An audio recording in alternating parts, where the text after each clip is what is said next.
Hello, my name is Alun, and today I'm facilitating the first of, I think, 8 sessions, if I managed to fit in, of the cluster.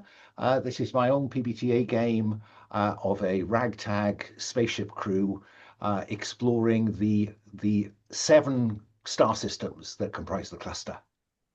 I suppose if I was identifying the kind of touchstones here, I think of the technology as being no better than the Expanse, probably a little bit almost more primitive than the Expanse.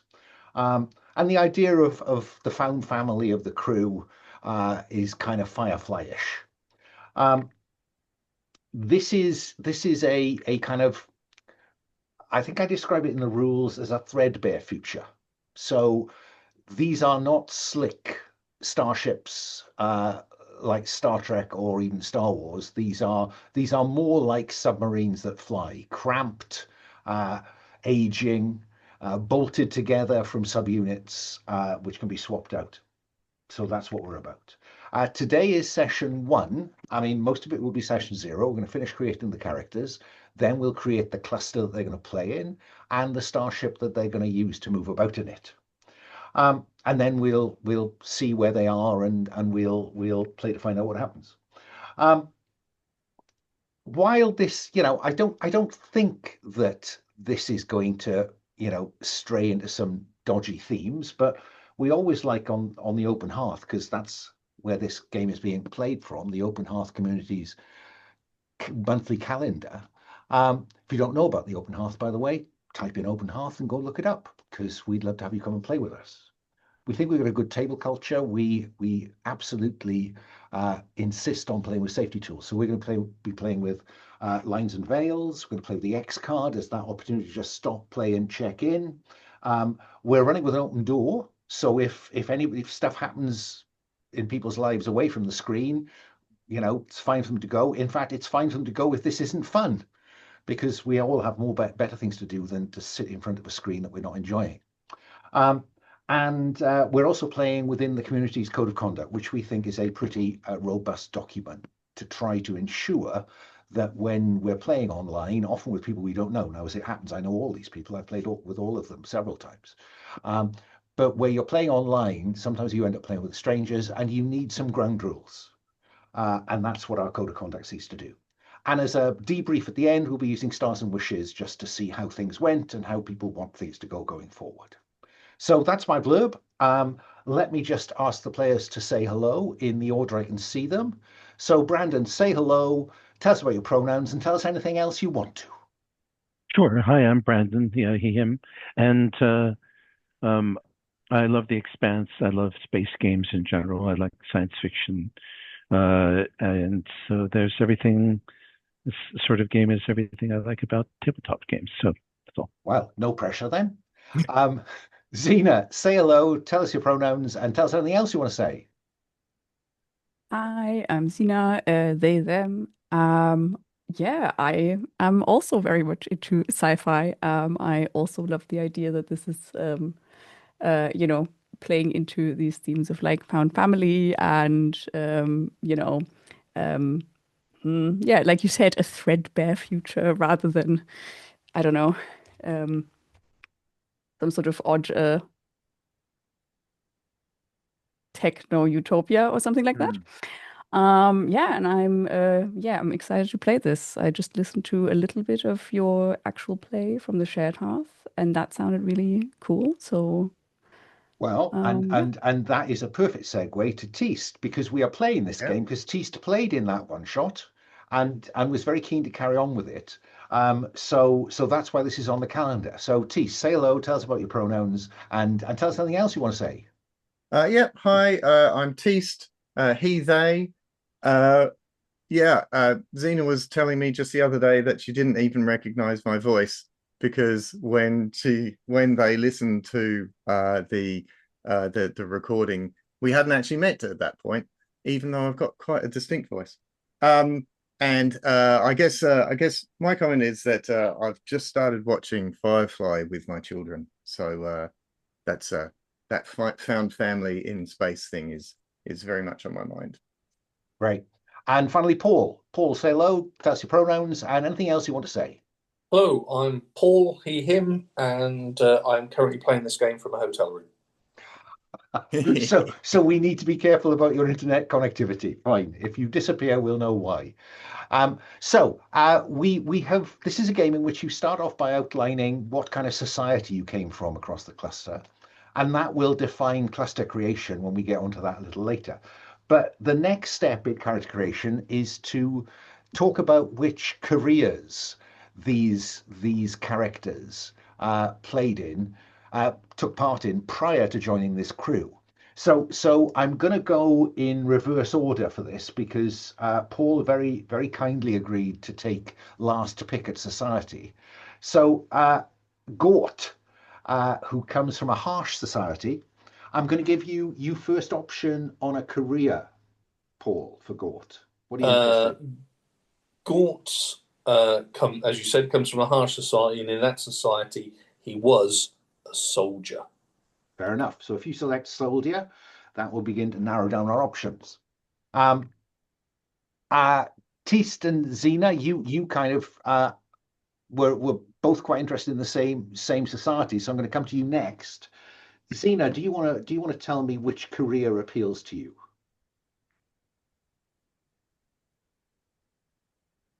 Sorry, I'm still muted. Ooh, I hadn't really thought of this. My advice is to go for something that simply attracts you on the spur of the moment. I think I don't know if that even works, given that my society is sequestered, but I'm interested in Fixer. No, remember that this takes place between when you left home and when you joined the crew. So that's fine. So, I like Grifter or Fixer. Well, make your choice now. Right. Let's go with Fixer. Okay. Teist, what about you? Oh, I'm going to be an engineer. Okay. It's the only way we can survive out there. So our spacer is an engineer. Fair enough. That brings us round to you, Brandon. What about you? From this authoritarian background, when you escaped that society, what did you do? Tactician, I think.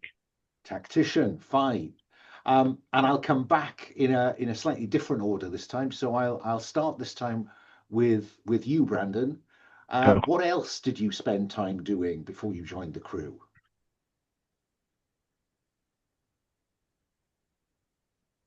I'm going to Daredevil. Okay, Daredevil. So the tactician Daredevil. Let me come to you, Teist. What's your second pick for how you spent time before joining the crew?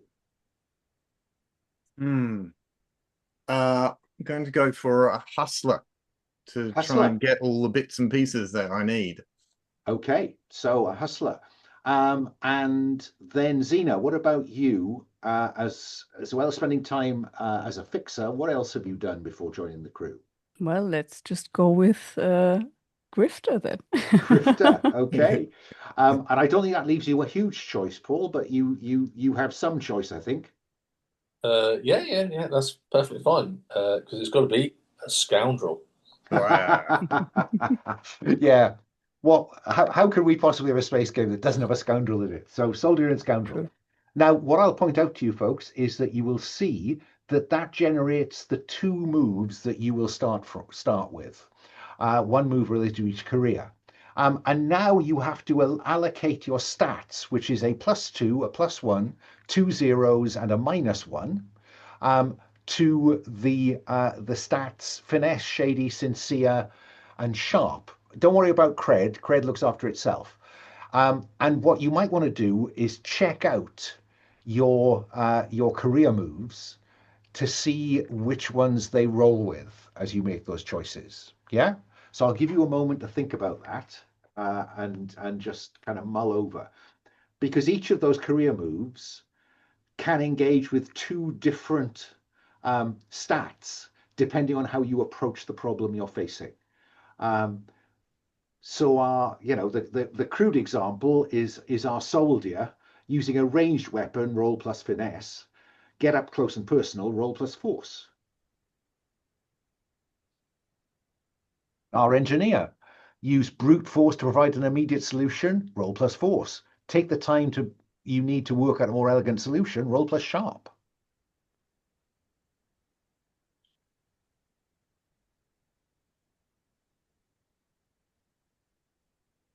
And if you're really lucky, your 2 career moves will highlight 4 different stats.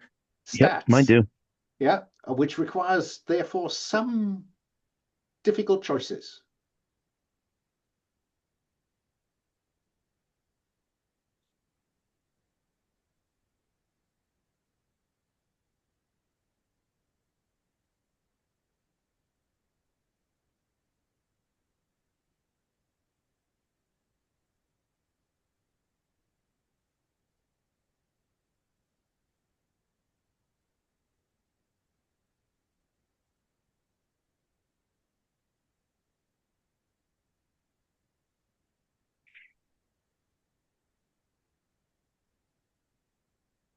Okay, I think I'm seeing them begin to slot in. I can see a +2, +1, -1, 2 zeros, +2, I'm about to +1. change mine. Sorry. Okay, no, it's okay. No, and I tell you, folks, if when we're a session or so in, it feels like you've made some dodgy choices about the allocation of those stats because of the way the game plays out and how you feel about using those moves in play, we'll allow a bit of flexibility about shuffling those about.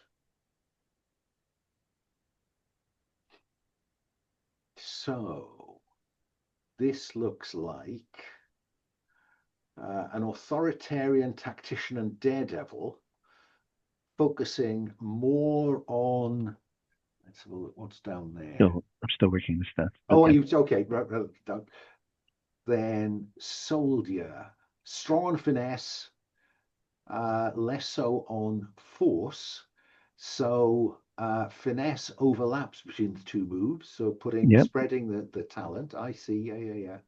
Okay. Interesting.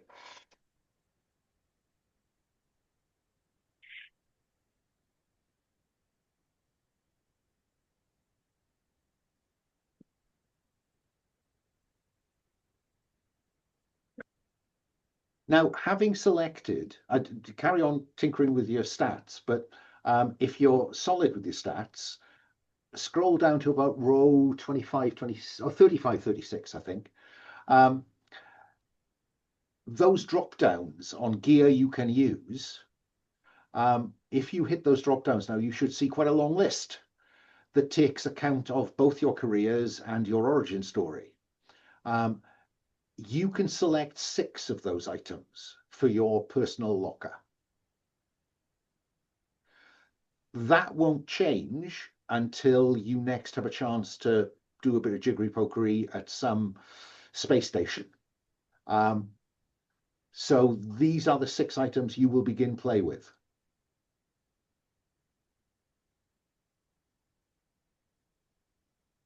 Can't quite remember what the range is for. Oh gosh, yes, quite a long range. And if any of the kind of tags attached to those are unclear, please feel free to clarify them. Yes, I would love to know what auto fix means. It means that now, can you see that there are 2 little tick boxes next to each of these items? One, yes. When you leave the ship, you will tick 3 of these items under the C column, which is the ones you carry with you.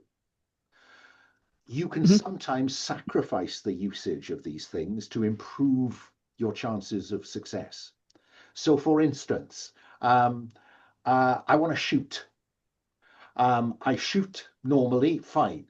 Or I can tick the fix box on my weapon. And what that suggests is I've unloaded a lot of ammo and I need to fix that in order to use it again. Or I beat someone to a pulp with it and need to repair it. Those things that are auto-fix automatically fix during the next downtime. The next time you travel between the stars. All right. So I wouldn't have to like spend time doing that. No. Okay, cool. Thank you. Other stuff does require you to invest some time or effort. Alan, it's on the tip of my tongue. EVA. Extravehicular activity. Spacewalk. Going out in space. So, right. So the pistol EVA is because you don't want to shoot a pistol when you're inside a spaceship. It is because they're small. This is where I now talk just to the traveler nerds, right?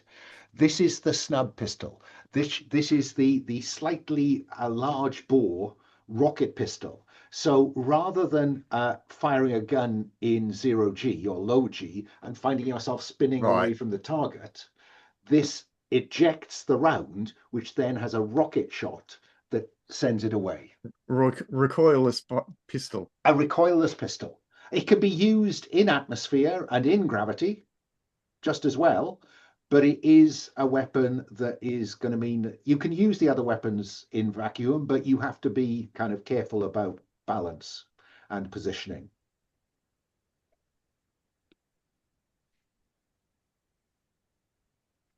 What does it? I'm so sorry. I have to ask another one, right? What does it say? So it says, right, protection NA and then /1 and then /NA again. And I'm not sure. The bigger the numbers, the better.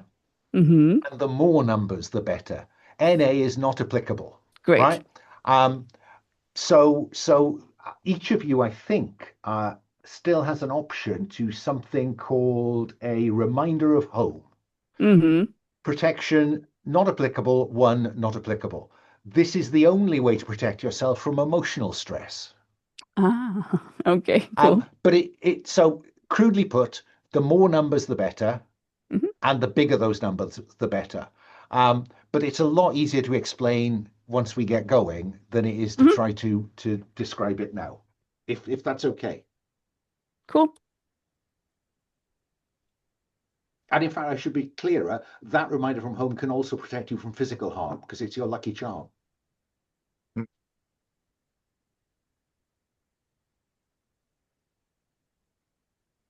What's shaping up here? Oh, don't. Why did I not expect to see paramilitary armor and powered armor? I mean, if it's in the list, why would someone not provide it? I know I certainly did when in the last game. I noticed, Paul, you've gone for both the powered armor and a Kevlar vest. Is this, belt and braces? No, it can get one or the other. Right? Yeah, I mean, there's situations where you can't walk in with power armor, but you want protection. Fair point. Yeah, absolutely. What are we shaping up here? Armor, Kevlar vest, pistol. Refresh is about recovery, so recovery of stress.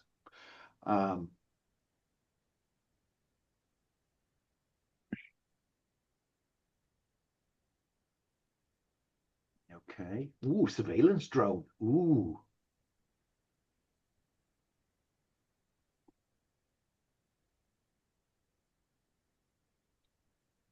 Someone else getting a surveillance drone. Well, in my experience, you can't have too many drones. And the chance, you've got an option then whether you want both of them to take it from the ship. Sure. And I should point out there is one other difference. The spacer has a different spacesuit. Everyone else has a vac suit, but the spacer is a spacer suit, which is better. Yeah. Nice.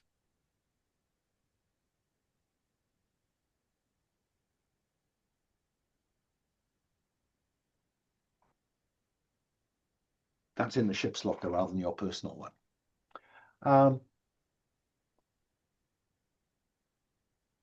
Okay. I'm considering whether I need a weapon. I know that sounds ridiculous. It's the problem with having a long list to choose from. Yeah. I was similar, Xena, in that I was going, would I really wear armor? But I think the thing is, like, we're on the dodgier side of life, right? So I think even though my character is not really going to be putting themselves right out there. You know, I think that they probably would have some armor for those situations where they might need it. I mean, that's a very self-justifying argument that I can't argue with. Whether it's one that I'd go with, I don't know.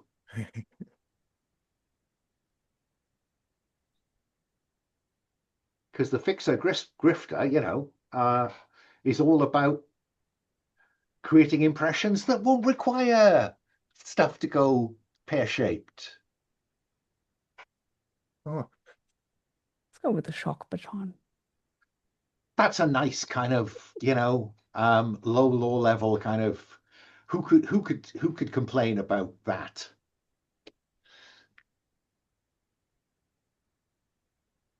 Now, again, I'll let you tinker with these once we've set up the cluster, because that may begin to tell you something about the environments that you're going to be working in. But I'd like at this point to move towards cluster creation. So what I need to do is to highlight the cluster tab, and we are going to decide who comes from which of these star systems. Let me see. We don't have anyone decadent, do we? No. We don't have a technophile. Do we have anyone who's competitive? That sequestered. Whatever, and what the rules say is whatever drives the isolation of this society, it is likely to have developed and survived as far from the cluster mainstream as possible. It is there placed in the system with the fewest ring gate connections.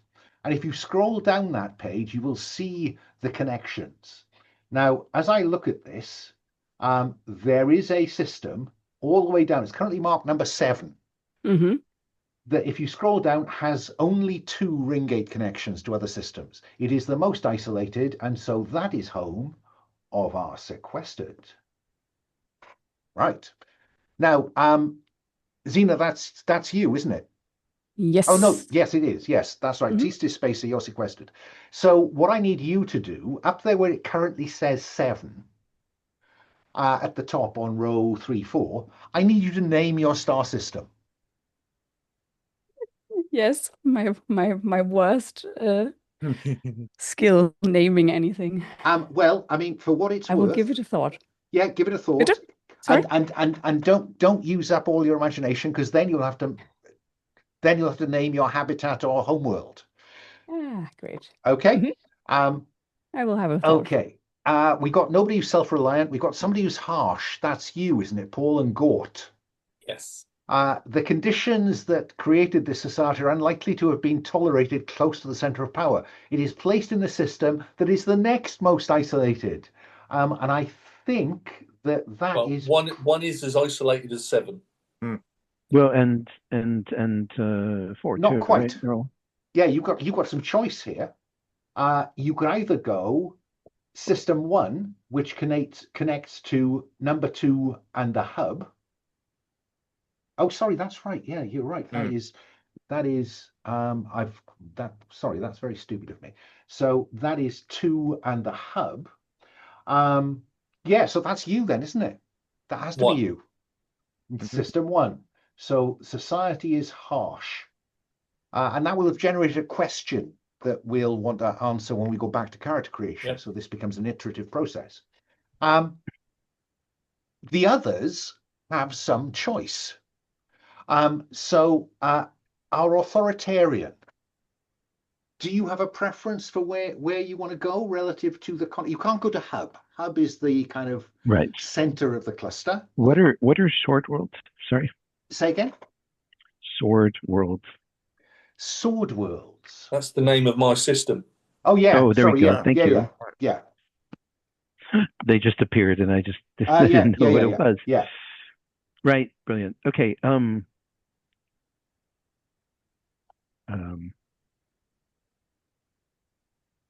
think, I think we're rather encroaching sort of power, so we'd want to be the one with the most connections other than hub. Okay, well that I think is probably system 5. So it could be 5 or it could be 2, right?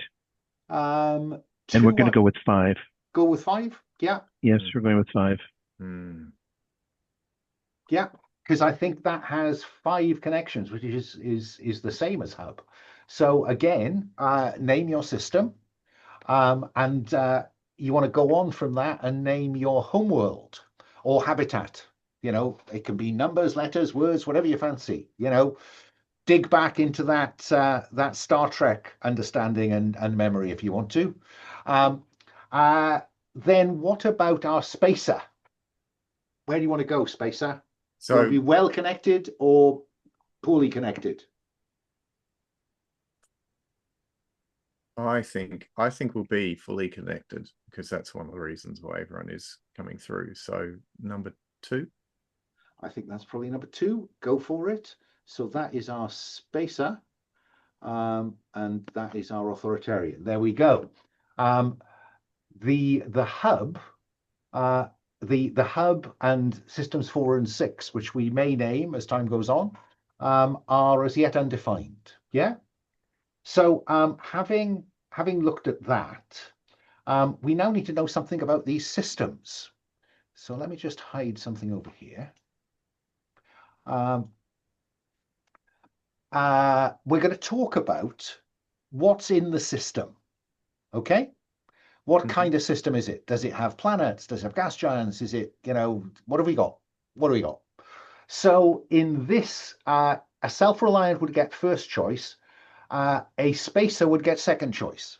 So spacer, if you go down to system composition, I beg your pardon, on row 15, 16, 17, you will find a range of choices. You don't get a free choice. You have to choose 6 or 7. Okay. What's your preference? Look, yeah, a belt of asteroids and other rocks, and several demon worlds. Who doesn't want to be a belter? Exactly. If you don't. What are demon worlds? Demon worlds are really dangerous. Okay. Yeah, so a spacer opting for the demon world options is really talking about habitats, orbiting these planets rather than digging into rocks in the belt. Next choice, decadent, no. Competitive, no. Harsh. Harsh, you get to choose 3, 4, or 5 as your composition. I'm going to go for 3. Okay. One patchwork world and several survivable worlds. A patchwork world is a world where some of it is habitable. Maybe difficult, but it's habitable. Maybe because the rest is volcanically unstable.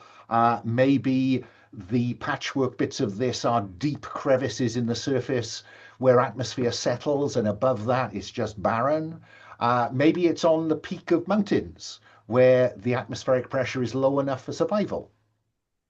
Who knows? We will discover later on. Sequestered, you come next. Sequestered, you can have a choice of 1, 2, or 4. Okay, give me a second. Let me read this. 1, 2. While you're looking, I will. 4. Implausibly rich in Goldilocks garden and/or patchwork worlds. 1 garden or patchwork world and a survivable world, or 1 survivable and several hostile worlds.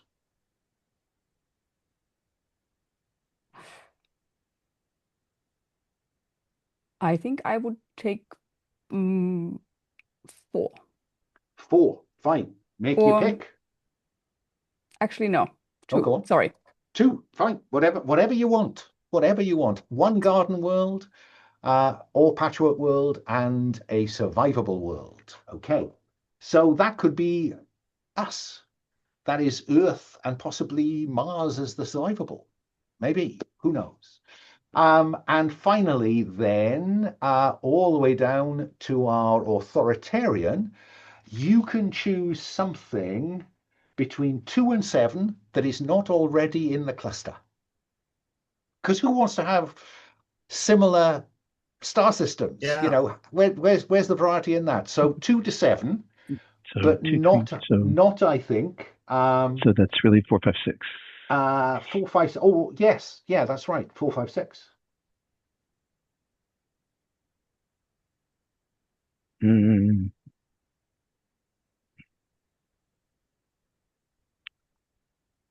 And for our listeners, that is one survivable and several hostile worlds. Yeah, I think one that's what it is. hostile and several demons, or all demons.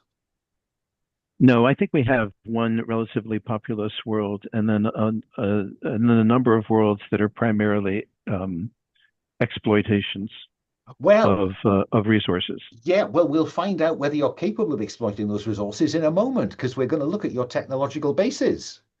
So, technological base, no technophile, sequestered. Sequestered, you get first pick on technological base. Mm-hmm. But you only have a choice of 6 or 7. Okay. 6 is industrial manufacture, steam, steel, and telegraphy. Mm-hmm. Welcome to the Wild West, ladies and gentlemen. Or fire technology limited to utilitarian metallurgy, communication at the speed of riding animal or runner. Let's go with 6 then, if you say 6 or 7. Okay. So we have number 6 used up. Next, we don't self-reliant. We have a harsh. 5 to 7, but 6 is gone. So is it 5 or 7? 7. 7. Yes. John Carter of Mars. Go big or go home. Right. A barbarian, harsh world. Oh, my goodness me. What's that line from Conan about and the weeping of their women? Well, no, yeah, there's a Star Wars world that's rather like that. Where they have... Anyway. So that was harsh. We go to Spacer. Spacer. I'm going for 2. 2, as high as you can get. So fusion, expert systems, and widespread digital communications, extensive exploitation of the inner and outer system. As much as we can. As much as you can. As much as you can. And then poor, dedicated, competitive, authoritarian. Last choice again. Oh, to be the authoritarians. You can have anything between 2 and 6 that is not already on the table.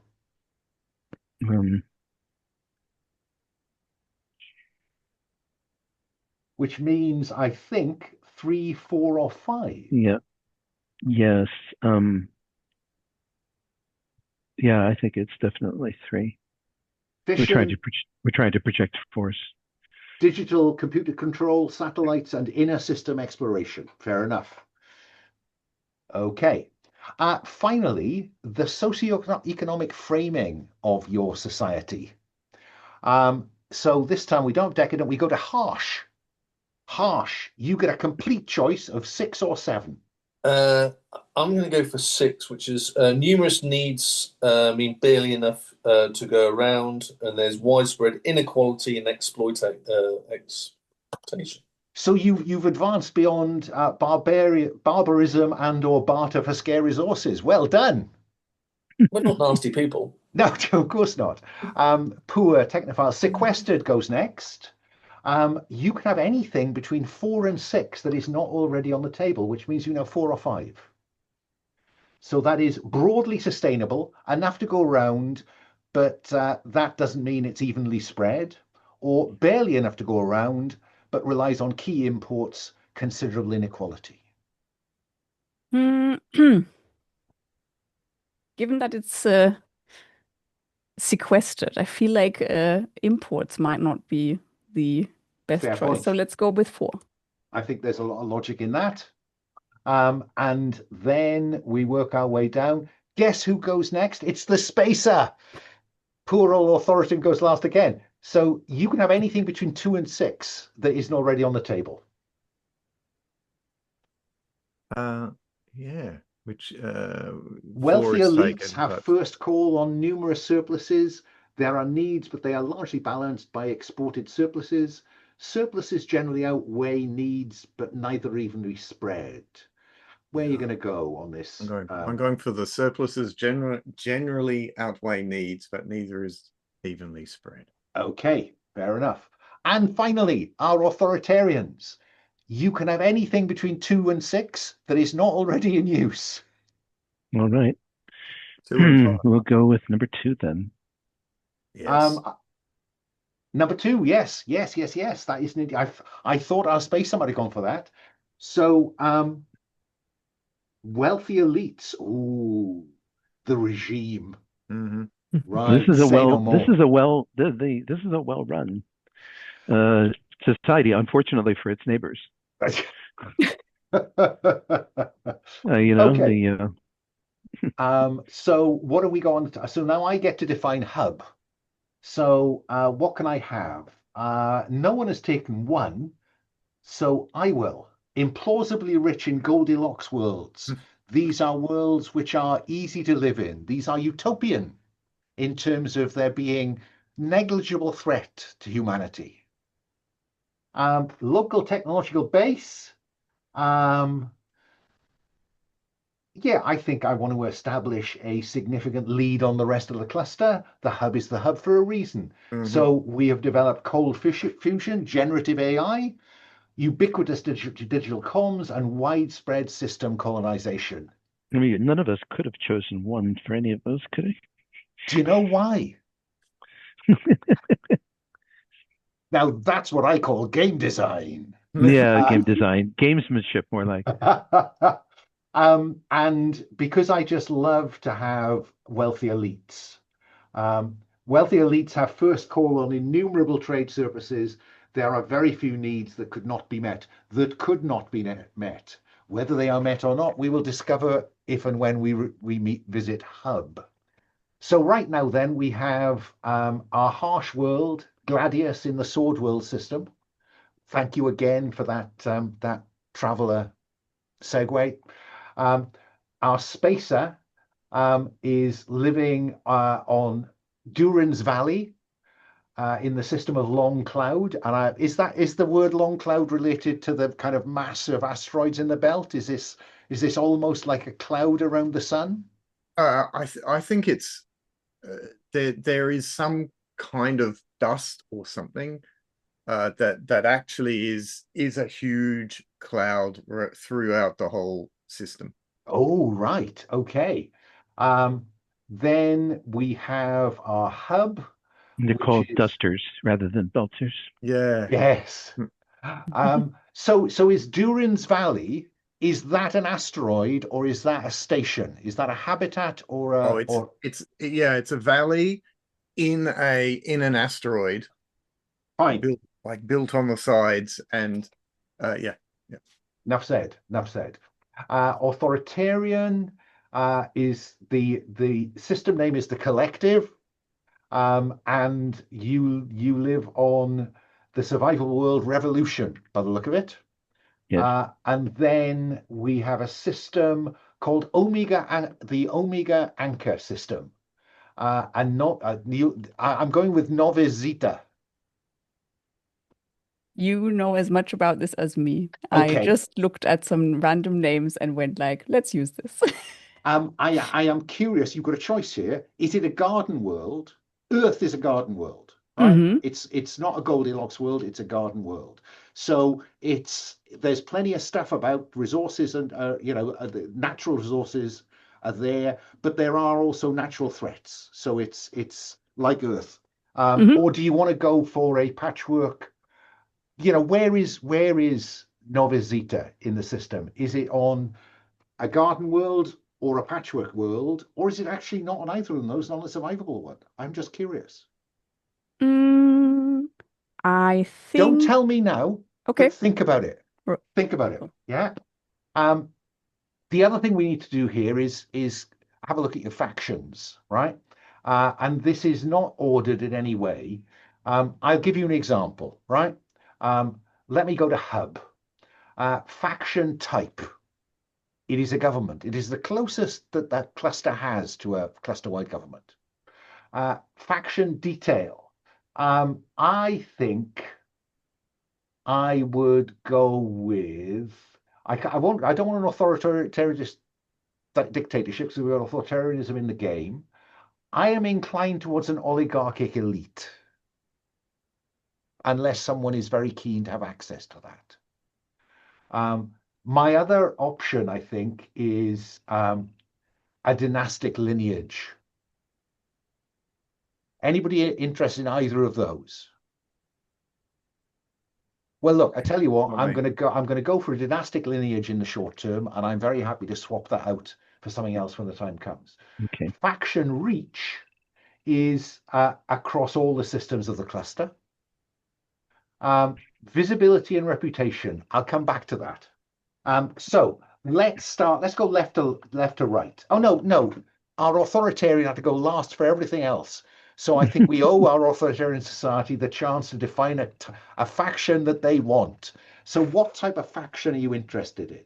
Now, if you look at the faction detail, you'll see that they are split into three different groups. There's governments, there's specialists, and what is called unorthodox. And you pick one faction that's an interesting faction on the planet? Well, this is the significant faction. This is the faction we're going to have in the game. I So see. it may or may not be the most dominant one, but it is the one that is going to play a part in our game. So it's not necessarily from our home system or world, right? It's just about what we are interested in seeing in the game. Or did I misunderstand? It is what you're interested in seeing in the game, but it is going to be based in your system. All right. Or it's going to be an important factor in your system. You know, in your sequestered system, you could have some pirates, but they're on that survivable world. They're not on your world, yeah? Mm-hmm. So what are you thinking, Brandon? Oh.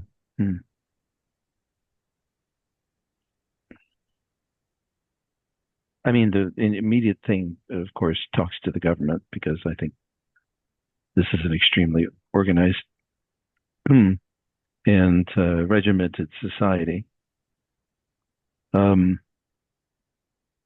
So I think I'm going to go with the oligarchic elite. Okay, oligarchic elite. And we'll come back to reach in a moment, yeah? Because I want to get a picture of what they are. So that is a government, and it's an oligarchic elite. Okay, let us go next to our spacer. What's the faction that you want your to be important in the system that you want to be in the game? Yep. This is the engineers. I think, given that our surpluses generally outweigh our needs, how is it that they're achieving that, right? And on one hand, it could be like mining the asteroids for minerals or something like that. But actually, for these guys, it's actually their engineering excellence is how they make their money, right? Yeah, and you have a technological base that would allow you to produce stuff that is valuable to other parts of the cluster, maybe in return for luxurious foods or foods that's actually food and not just yes, a variety of mushroom. Okay, I like that. And you want it to be. Can we leave faction reach for a minute? Yeah. Let us go next to our. Let's go to our harsh next. What does the sword world got to offer in the way of a faction?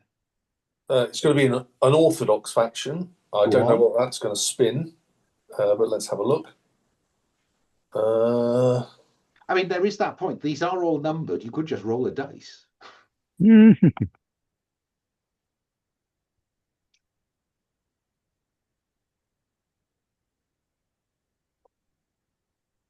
going to go for cultists extremists. Okay. Now each of these faction details has two things in it, and I leave it to you to, as we define the cluster, as we travel around the cluster, to add a bit of detail. Are these cultists, or are they extremists, or are they extreme cultists? Who knows? Who knows? Then finally, let us come to our sequestered. Yeah, I was also drawn to cultists and extremists, but if you are, that's fine. Because no, it's fine, because Okay. the other thing I was thinking is they could also be where was it? Oh goodness. Yeah, either prophesied leader or possibly healers and mystics, which might also be. We like healers and mystics. Healers and mystics. I'm hearing more. There we go. Well, then we'll go with this. Sequestered healers and mystics. Oh yes. So specialists there. Okay. So we have healers and mystics are the significant one in the Omega Anchor system. We'll find out later if they're part of whether this is the sequestered society or how it relates to the sequestered society. We have an oligarchic elite that rule the authoritarian system of the collective. We have a dynastic lineage running the cluster. Are they a genetic dynasty? I don't know. And we have Long Cloud is the industrial heartland of the cluster. This is the producer of most of the technology that makes its way across the cluster. And then these cultist extremists on Gladius. Lovely, lovely. Now, faction reach. It can be attractive to have your faction have a reach across the system, but try to put it in the context of the choices you've made. Yeah. It is unlikely, for instance, that those cultists and extremists, well, they might have a reach, but then that might affect their visibility and reputation. Yeah. There's a game to be played by their reach and their visibility and reputation. Okay. So let me start this by asking you a question, right? We know that the hub has a reach across the cluster, but I'm curious about what the rest of the cluster thinks of them. This goes from widely visible and admired right the way down to widely visible and feared, because they are going to be widely visible. So anybody got a preference for how the rest of the cluster relates to the hub? I think they're uneasy about the hub. Okay. So suspicious? Yeah? Yeah, I would also go with the hub. suspicious. Okay, widely visible and suspicious. They are everywhere, but people are worried about them. Yeah, okay. Yeah. Because, dynastic lineage, is that some kind of religious lineage? What's going on here? Okay, suspicious. Are they stealing technology from other people? Are they trying to suppress technologies that don't exist? There's so much possibilities. Well, I mean, that's the question, isn't it? So with that in mind, I am curious about our cultists and extremists. I'd like to kick off with that. Reach. Let's see what's on offer.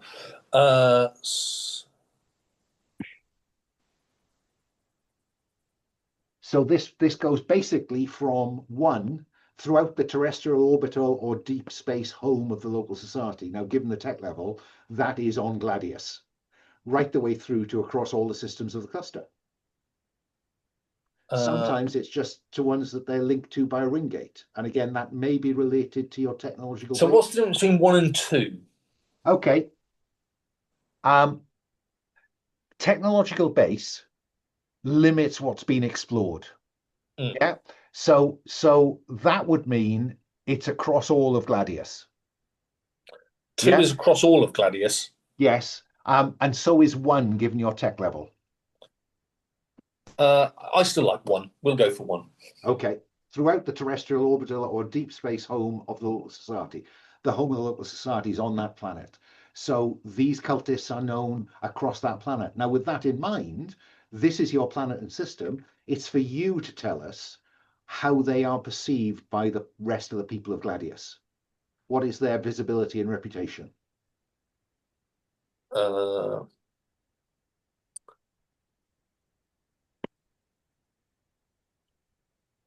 Wildly visible and feared. Ooh. Yeah, fine. And then you should be in a perfect position to give them a name. I will.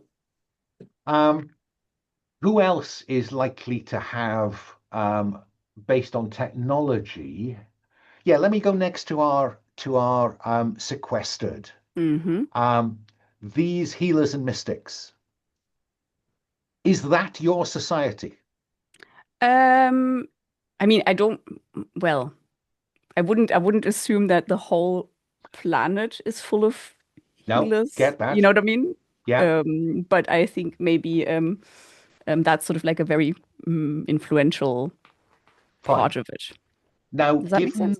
Given that you have your industrialized manufacture, steam, steel, and telegraphy, how wide could this faction reach across the cluster? I mean, I was wondering how we even got off the planet, Well, but given that you want to avoid contact with outsiders, that's a very fair question. and also with the technological. So I'm thinking it's either one or maximum two, but actually it can't really be two unless they, I don't know, found some space exploration gear somewhere. I think given your tech base, you're struggling with that one. I think it's one. Okay, one throughout the terrestrial. So it's well known. Oh well, I don't know. Visibility and reputation. Again, it's fairly limited to your system, your world. So you get to tell us what people think of it. Mm-hmm.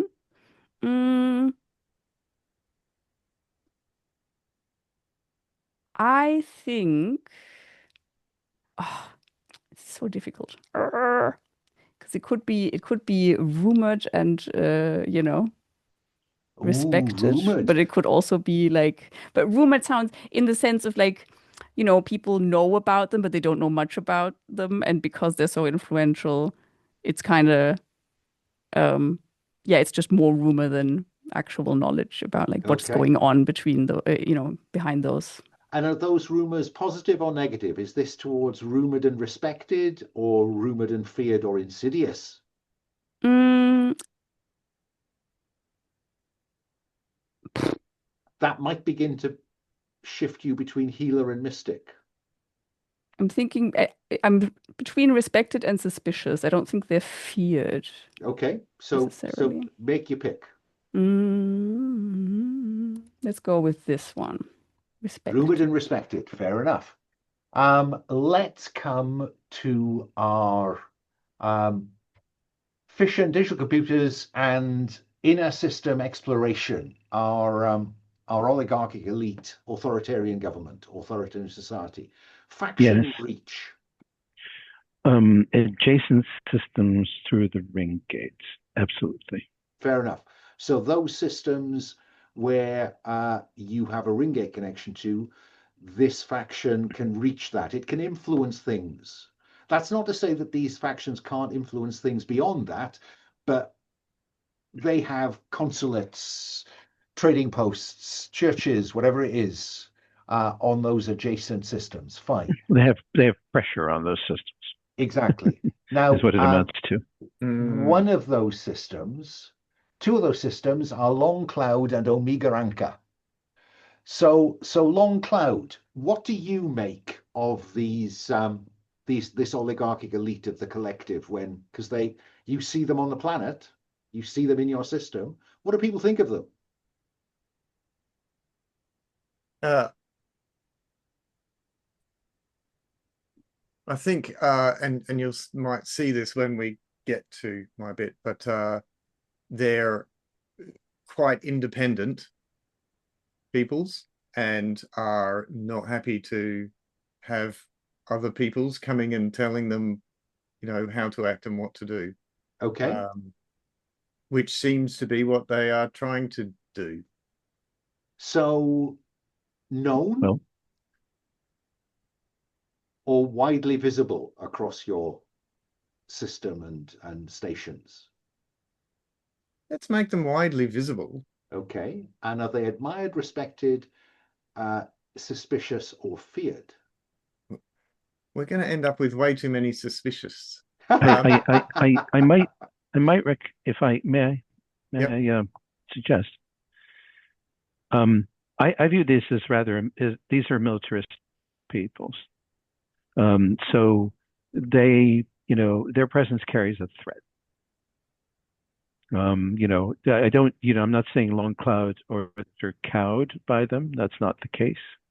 But, the concern with them is that we need to trade with them in order to diffuse the likelihood that they will try to take what we have. Mm-hmm. So does that help, Teast? Now you've got a little pen picture of the planet, of the collective? and that is very much the interaction I'm thinking about, Brandon.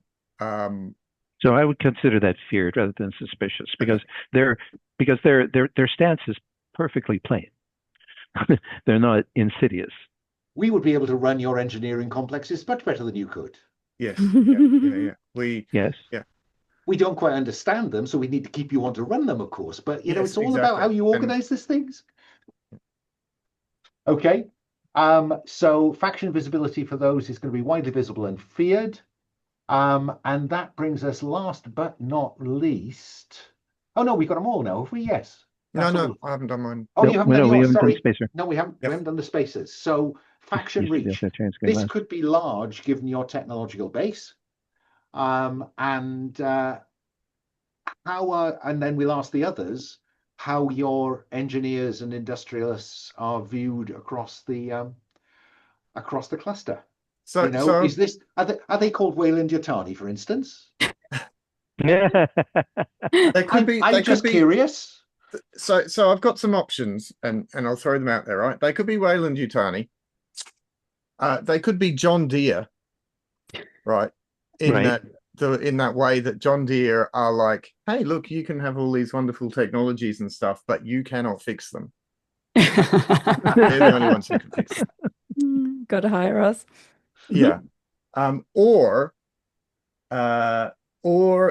well, and I guess this is similar to those, but I was almost leaning towards normal people have only heard rumors of the engineers because they're off doing their engineering stuff, right? Well, then you need to tell us what the reach is then to help us decide where we want to sit in this. I do. I mean, I think you're right, Alan. I think the reach is across all the systems of the cluster. Fair enough. Go on. Yeah, and then in terms of faction visibility, reputation. Well, let's see what the rest of the cluster thinks. You know, are these emissaries? I mean, they are the foundation, aren't they? Are these emissary of technological wonders? Are they welcomed? Are they suspiciously viewed? Are they everywhere? You know, is there a kind of trade hall in every downport? Don't know. I would say, well, I mean, I would say, from my perspective, and also, what would make them interesting to play in with? Right.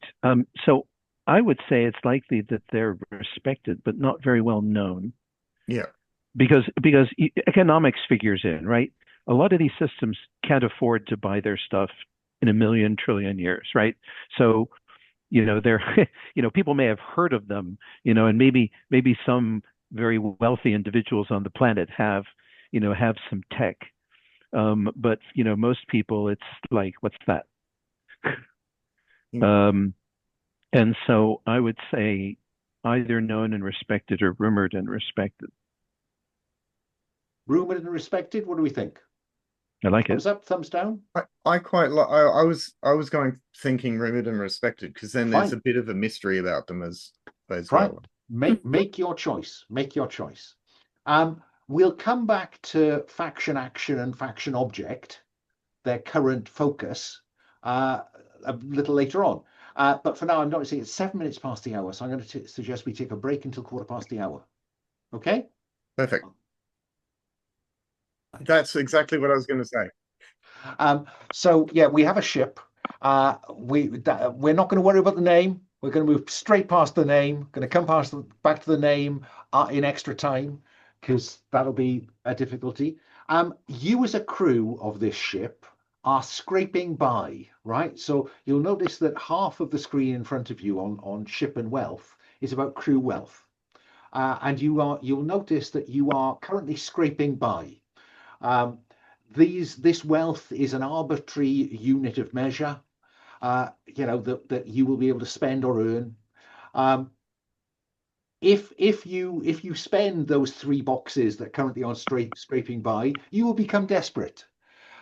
So there is an imperative to actually generate some wealth in this game to keep you thinking about that. But what matters more is the definition of the ship, right? Now, at the bottom of your crew sheet, all the way down on 95, there are some things about the ship. The ship's design is to some extent guided by the careers you have chosen, right? So starting with our harsh, Paul, what is your soldier scoundrel? What does that say down there on 95, 96, 97? 90, 95, 96. I think so. No, it only goes down to 75. On the crew On page. crew. Oh, crew, sorry. Yeah. I was on the ship tab. Sorry, I'm going to fill it in on the ship tab when you tell me what's on your crew tab. Found it? +1 to control and sensor ratings. So +1 to control and +1 to sensor ratings. Okay. What else does it say? And that's it for you. Also, there's add 1 to EVA or to the security rating. So are you interested in having a security system on board, or do you want to have more toys in your extravehicular activity? Security rating. I fear the sisterhood. Are you looking at the right character? Maybe not, actually. No, I don't think I am. I was surprised by those choices, I think. Because I thought, really, is that a soldier or a scoundrel? Okay, let's go back to square one. So +1 to bolt hole ratings. Hang on, let me get rid of the ones I put in. There you go. Okay, start again. +1 to bolt hole rating. Okay, nothing to see, officer. When you try to conceal people or things on board, fine. Okay, roll plus bolt holes. Anything else down there? Split 3 between weapons and structure, maxing at 2. Let's have 2 in weapons and 1 in structure. 1, 2, and 1 in structure. There we go. Okay.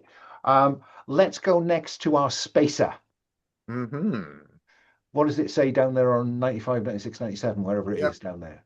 So add 1 to both the drive and computer ratings. Ooh, 1 to computer and 1 to drive. Okay.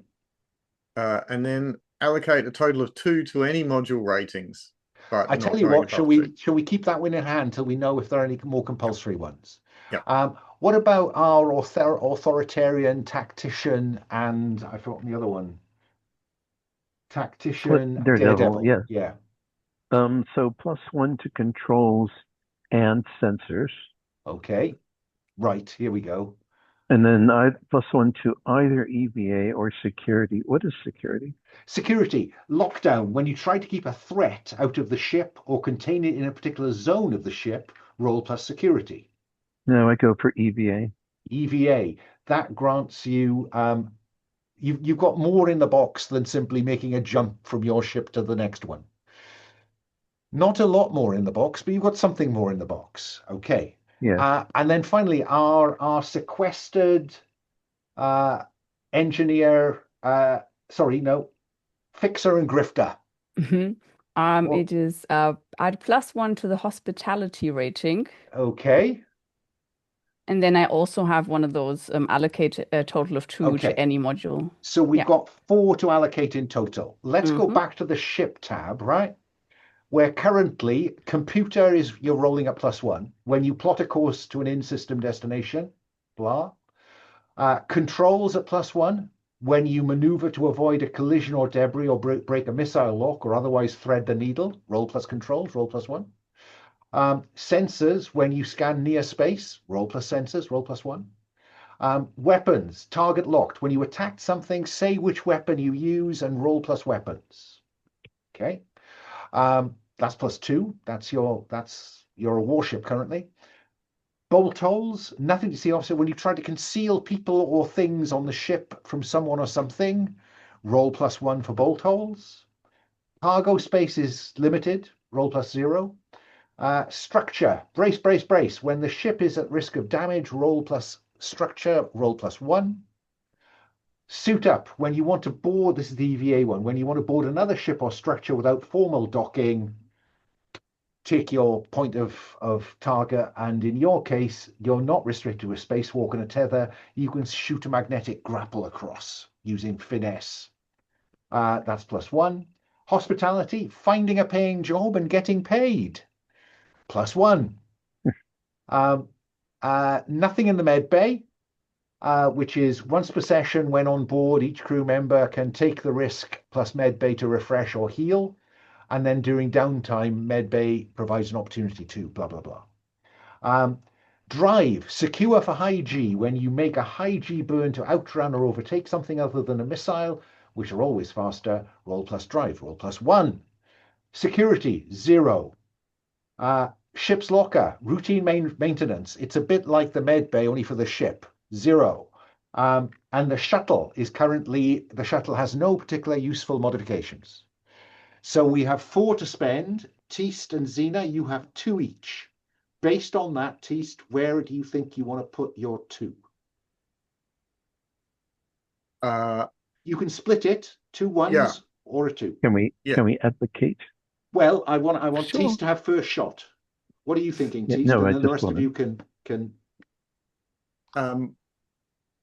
I'm leaning towards exploration, to be honest, which would be putting 1 in EVA and 1 in shuttle. Okay, Give 1 in us- EVA, 1 in shuttle. You get 1 thumbs up to that. Brandon, do you want to advocate against that?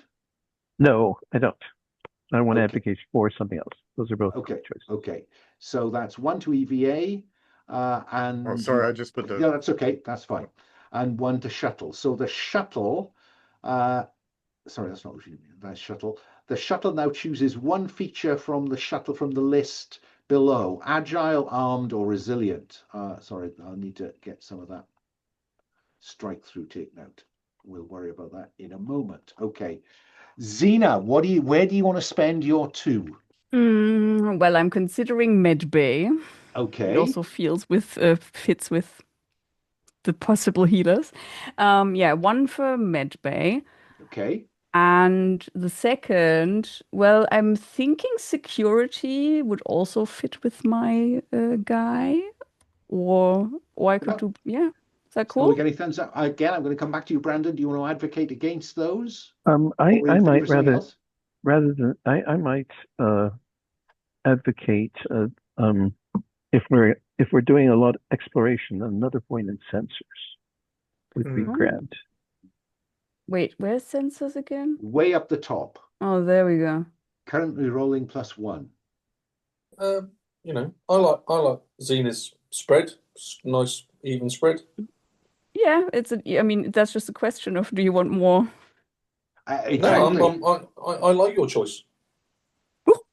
Okay, so say again, Xena, 1 in medbay, which seems to be kind of sensible, Mhm. and 1 in security to try and keep them out or lock them down when they're on board. Yeah, know, let's keep it at that. I think When yeah. that containment canister falls over and cracks, you wanna have some way to lock that area down, don't you? Okay, so that is our ship. I will be marking some of those in red, and you will be able to buy upgrades for it, or upgrade a module or increase a module rating as time goes by, depending on how you want to earn money and then spend money. So that's our ship. Again, I'm not going to bother with naming it. You'll have to do that later. So we have a ship, we have a cluster, and we have a couple of things left to do with the crew. Okay. So down there on row 52, factions. Those factions should now, oh, hang on, I need to add a faction to the hub. And it's always the Ringgate Authority. Because the reason that Hub manages to stay on top of this is because only they have the engineering expertise to run the rings, the ring gates. So, so crew, what it says under relationship: start independent or loyal. If independent, divide 3 debt between 3 factions any way you want. If loyal to 1 faction, you owe them 3 debts, but they also owe you a favor. Yeah. So, Sorry, can you just reiterate which Yeah, tab are we on? yeah. oh, okay, sorry. Yeah, go back to crew. Cool. Okay. Yeah, And if you hover over, down there on row 52, if you hover over relationship to faction, you will see a little box pop up which Okay. says what I've just been saying. Mm-hmm. Yeah?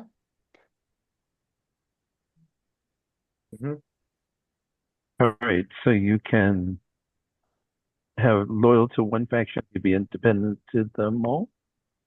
Yes. Okay.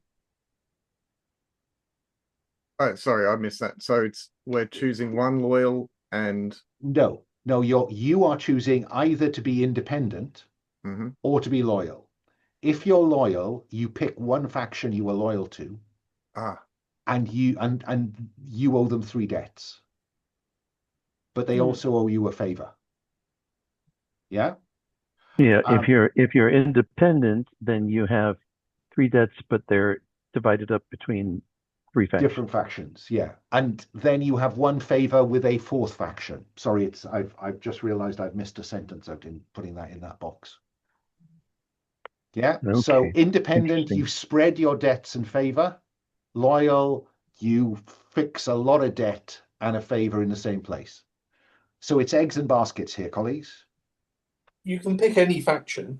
Yeah. It doesn't have to have anything to do with the one that you created. You needn't be at all loyal to the one that you were part of. In fact, when we get on to finding out why you were members of the crew, you will have left that society because of what that faction did, or maybe because of other events there. Yeah. So I would recommend absolutely not being loyal to the faction of your home system, because that will be very difficult to tie into the world. I tell you what, shall we work out some of your relationships and backstory first? Would that be helpful? It might, yeah. Yeah. Okay. Well then, let's go down below that on row 68. Your story so far. Okay. So your story so far is related to what you did. But sometimes it's helpful to go below that to row 74, where it says, what is your culture or society like? Yeah? So let's start on the far left with our authoritarian. It says, what is your culture or society like? Indoctrination into the beliefs of the regime starts at birth, and dissent is not tolerated. Everyone is trained to defend and, if required, die for the cause. Is the regime built on oppressive militaristic, religious, or political principles? Militaristic, absolutely. Right, there is a box next to that question where you can write militaristic. Yeah? Yep.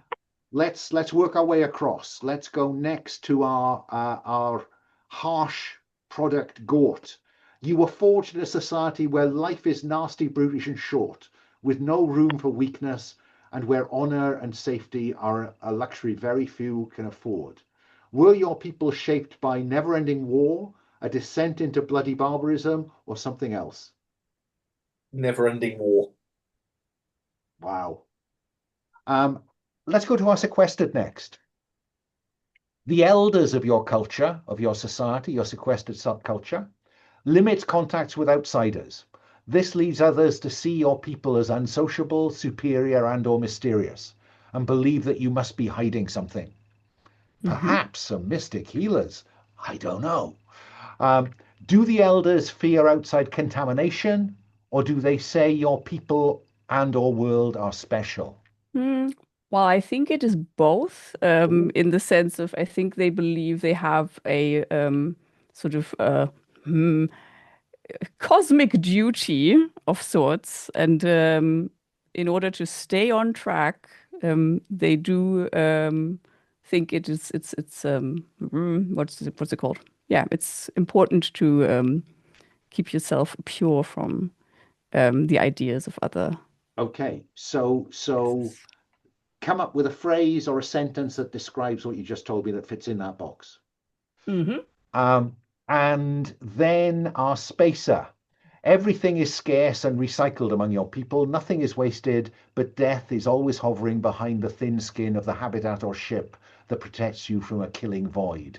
Do most people live in orbitals, deep space stations, habitats, on ships, or somewhere else in the system?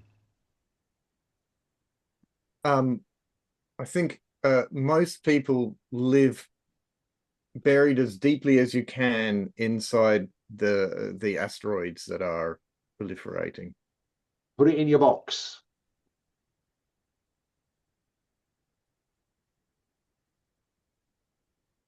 Let's consider then an entanglement, because something has followed you from that home planet. So if you look at the drop down for entanglement, there are half a dozen possibilities with questions. Yeah. Grief, guilt, debt, whatever it might be. So I'm curious about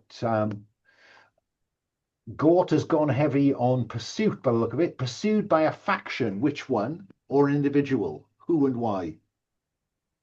Pursued by the Neural Sisterhood. Why? Because I escaped the planet I was rescued. Fine. Go ahead. Put something under detail. That should expand to fill the space, I think. Anyone else want to offer an entanglement that interests them? There's a drop down.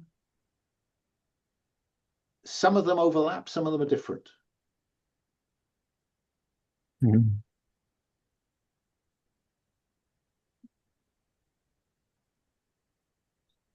Mm. So entanglements, what do we got? You left when the burden of the terrible things you did overwhelmed you. Ooh, wow, that's a bit rough, Gort. I refused to fight and was left dead by the Neural Sisterhood. Rescued by the collective. No, the directive. Is the directive the faction? Yeah, is that the healer the faction? Directorate is the faction, yeah. Directorate, that's right. Directorate, that's the healers, is it? No, that's the authoritarian oligarchs. Who are the healers? They are the, what did you call them? They'll be in the faction list. The Serpent Circle, I think.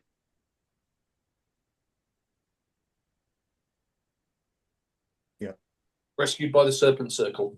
Bear in mind that the Serpent Circle doesn't I'm have going the to change reach. my. I did the directive for loyal, thinking that was the, but it's not. Yeah, your difficulty is that the Serpent Circle doesn't have the reach to have affected your early life. Who does? The engineers do. The Ringate Authority does. The Directorate can't reach you either. So it is a choice of the Ringate Authority or the Guild of the Metal Flower. Let's go with the Guild of the Metal Flower. Okay. What else? Where did we get? There we go. Okay, so let's talk about our spacer. You left after the void took a friend you could have, should have saved. Who, what happened? How did you fail them when it mattered? Yeah. So I've put in my second, as in, you know, my shadow, or however you want to put it, died trying to do a job I was supposed to while I was selling guild secrets. Oh, right. And does that suggest an entanglement to you? It does. It suggests fugitive, or grief, or guilt. Well, think about which one you'd like. We'll come back to you. Our authoritarian, you left after betraying a close friend to the regime to save yourself. Who? What did you say they'd done? How did their punishment disgust you? Random, what are you thinking? I see. I accused them of selling classified information. How did their punishment disgust you enough to abandon the society?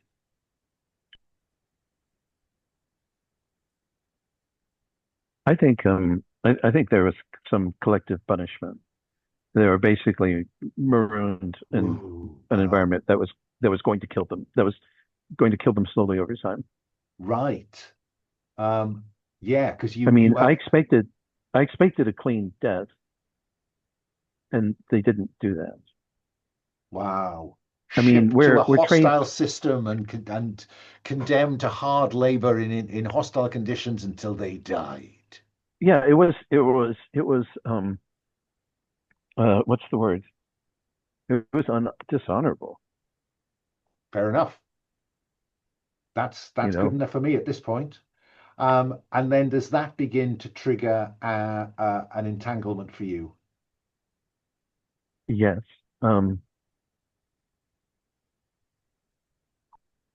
Guilty about what you did? How do you assuage Is, or numb your guilt?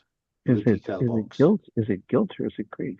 Or is it I don't know. or I don't haunted? know. You have three that are nuances of each Yeah, other. they are. Gosh, what a terrible choice you have to make. Mhm. It may be how you feel about answering the questions that makes the difference. Let's go to Right. our sequestered. I'm going to do haunted. Okay. Sequestered, you left after the elders made a terrible demand of you. What did they ask? Who suffered? And why were you left sickened and disillusioned? Zena, what are you thinking? Oh, yeah. I'm having word finding troubles, but basically, I think I was asked to recruit a crew of people of questionable morals who would help stamp out an infection. And what I didn't know was that the way of stamping that out was simply killing a whole village.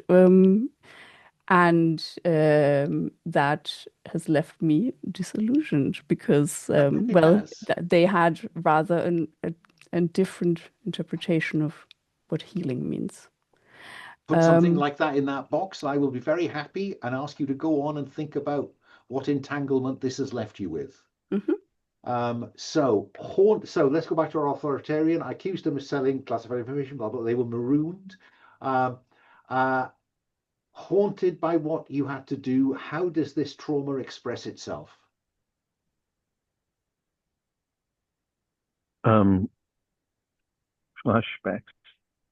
Flashbacks. Fine. A bit of PTSD. Okay. Our spacer. Your second died trying to do the job. You were busy making money somewhere else. Guilt about what you did. How do you assuage or numb your guilt? I fix everything. Obsessive fixer? Not just machines. Everything. Bracket and everyone. Yeah. Okay, put that bracket in because that is a nuance I may forget. And then our poor sequestered. How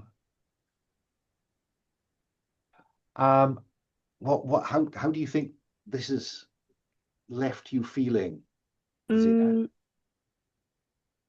this about the entanglement now? It is. Yeah, because I could see different ones. Oh, of course.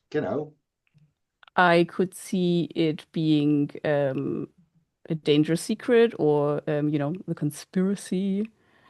I mean, at the moment we've got haunted, pursued, and guilt. There is a theme, I think. You may want to kind of look for one that is beyond that theme. Right. Well, I could also be cast out because I cast out was too, how do you say that? I don't know, impulsive and tried to broadcast their methods. You had insufficient belief in the mission that requires your society to remain pure. Surely that you have a cosmic duty to kill people, and yet you ignored it. How dare you? I don't, go. I'm just reading what's on your sheet so far. Yeah. So we've got one pursued, cast out. Why? How did they mark you as an exile? How did they mark me as an exile? Is this like a physical thing, or is I it don't a... know. You don't have the technology for a technological one. Yeah, indeed. Or is it a Mm. curse? A curse. Maybe. Oh, I'm just thinking of this horrible, like, yeah, maybe they just branded me or something. Yeah. Well, I mean, that's the technology level, right? I mean, exactly. That's what I'm thinking. yeah, yeah. Yeah. Yeah, why not? Let's do that. It's a tough but fair society. Yeah. Okay. And what's the risk of returning? And I mean, this is Chekhov's reason for returning. Yeah, but I was just gonna say certain death, but that doesn't seem like it's Chekhov's reason to return. Well, it means you have to be very careful when you return. Should we call it Chekhov's consequence? Sure.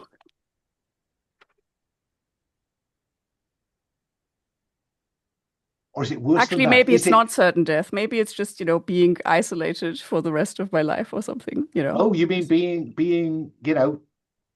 taken even back? further sequestered. Oh, sequestered even more. Oh, wow. Yeah. Well, I mean, that could be a fate worse than death, couldn't it? Immured. Yeah, walled up. I like that. Walled up, placed upon a pillar in the desert. Okay. So with all that in mind, that may now allow you to be a bit more conscious of where your independence or loyalty might sit. You could become loyal to people later if you want to kind of just hedge your bets, but there is no requirement for you to be loyal to the society that has cast you out, is pursuing you, or has left you guilty or haunted. Loyalty to them might be quite difficult to justify in the circumstances.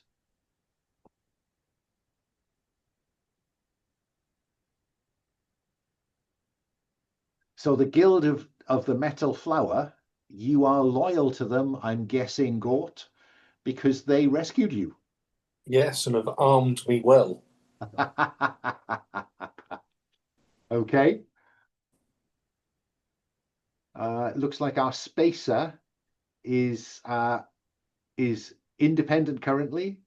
A kind of old-time debt to the Guild of the Metal Flower, but also owing a debt to the Rungate Authority and to the Directorate. And you have one favor from a different one. From a different one. So that's the Neural Sisterhood or the Serpent Circle. You had some contact with them in your time between leaving home and joining the crew.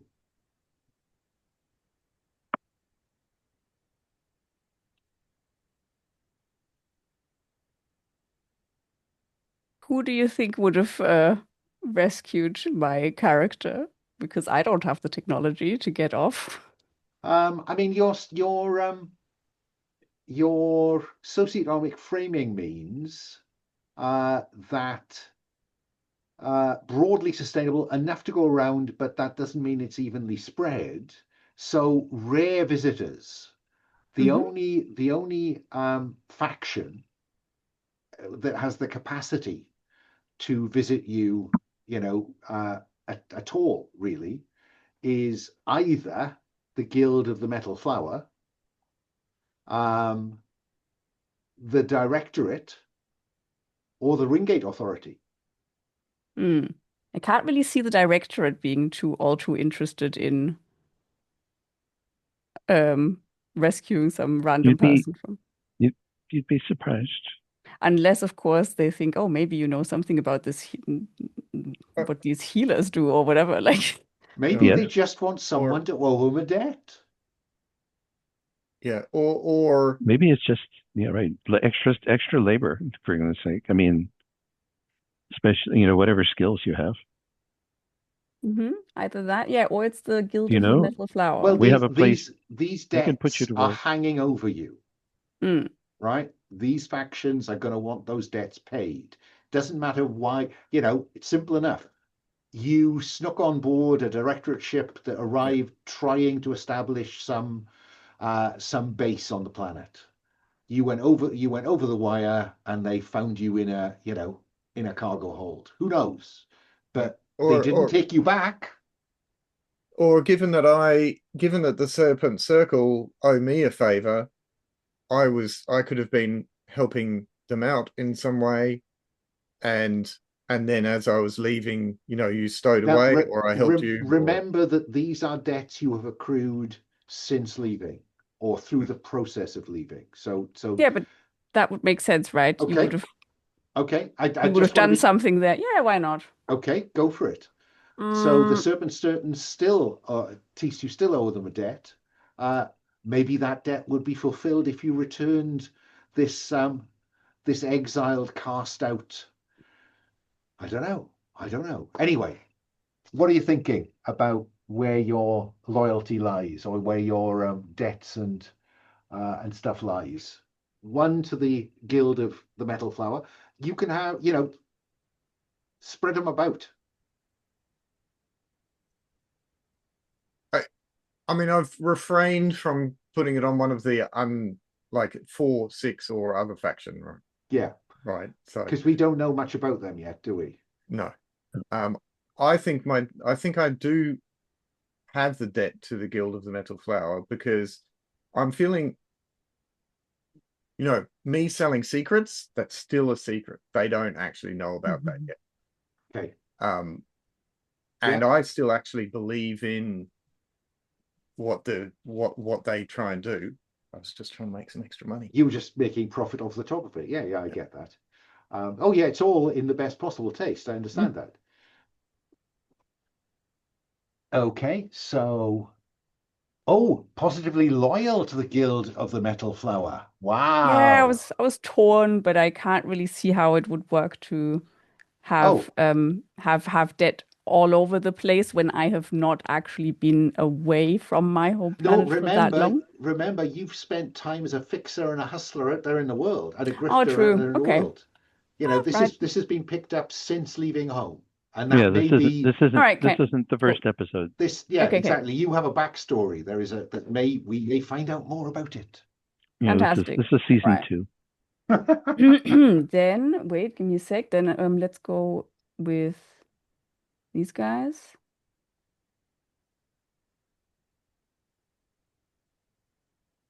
Wait, I'm mixing up my names here. Okay, ask us questions. The harsh world is which one? The Neural Sisterhood. All right, okay, so I'm correct there. Thank you.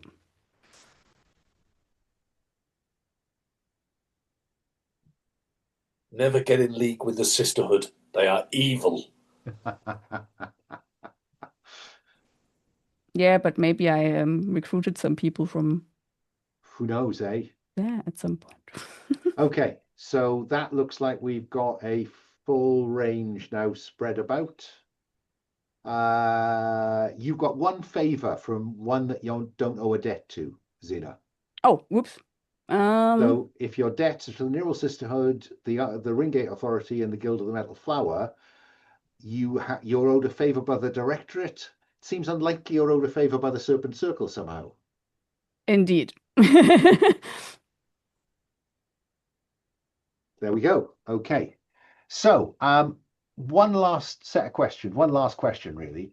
If you go down to row 68, 69, this is about what you've been doing in the interim. Yeah. So and these relate to your careers. So in the case of our Authoritarian, we're now talking about your time as a tactician and daredevil. Whether it's on the battlefield or the boardroom, you understand that it takes tactics, timing, and teamwork to succeed at anything worth achieving. And you have complete, perhaps too much confidence in your skills, mobility, agility, and your ability to assess risk for yourself and others. And then there are a set of questions in bold. Were your skills blah? And there's an overtype details below. So have a look at those questions. And I will come around and ask you what you want to type where it says overtype details here. I'm going to start with Paul, because Paul, you've played this game before. You know how this goes. So the cluster can be a violent place, which sometimes requires a violent response. That's what you've been trained to provide as a soldier. And your needs are more important than petty rules. You do what you think you can get away with. You're pragmatic in pursuit of the greater good. You're scoundrel. Did you take up arms for honourable or mercenary reasons, or did you just enjoy the violence? And did you learn how to do what you do as a trader or smuggler, thief or assassin? What are you going to put in the overtype bit? Mercenary reasons. I've been employed for a period of time as a mercenary for the metal. Oh, the metal flower. Metal flower. Yeah. Okay. So yeah, because you know that's where you got all this tech, isn't it? All yeah. Arms and armor. Yeah. Did you learn how to do what you do as a trader or smuggler, thief or assassin? I mean, assassin would. I was going to say. It'd be easy to go assassin, wouldn't it? And just be sort of like murder hobo. And who doesn't like a murder hobo? They're awesome. But no, I'm going to push myself and try very hard to play a smuggler. Well, that's what you used to do. What you are now is a member of the crew. Oh, okay, yeah. So I can go full murder hobo. That's good. You can. Yeah, maybe the metal flower needed some people taken out, and you were soldier assassin. Well, yeah, I have already thought of that. You must purge the ill. Anybody else want to go next? What about our authoritarian? Military or corporate fields, or absolutely military? Okay, and your kind of daredevilishness. Yes, I was a single-seater scout pilot. Okay. You know, I was the person that's like, we need someone to investigate this kind of thing. Go and get reconnaissance on it and try not to get blown up. Okay, so we've got someone for the pilot's seat on the ship.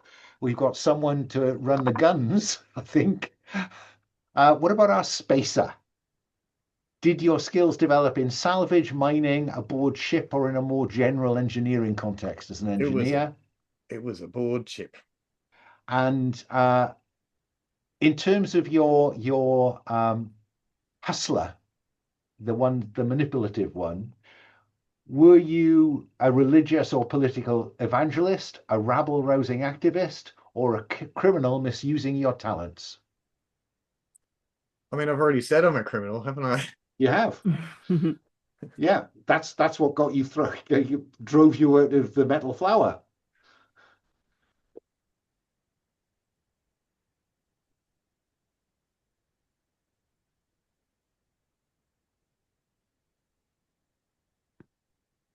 I mean, maybe you and Gort have some history because, maybe, or maybe this is your chance to put all of this to use. Living aboard ship and something else. And finally, Xena, what about our Sequestered, who was fixer grifter? Were you a trader, entrepreneur, or broker, or a bounty hunter balancing profit with risk? Did you make a living in the media as a criminal who took advantage of people, or in government work?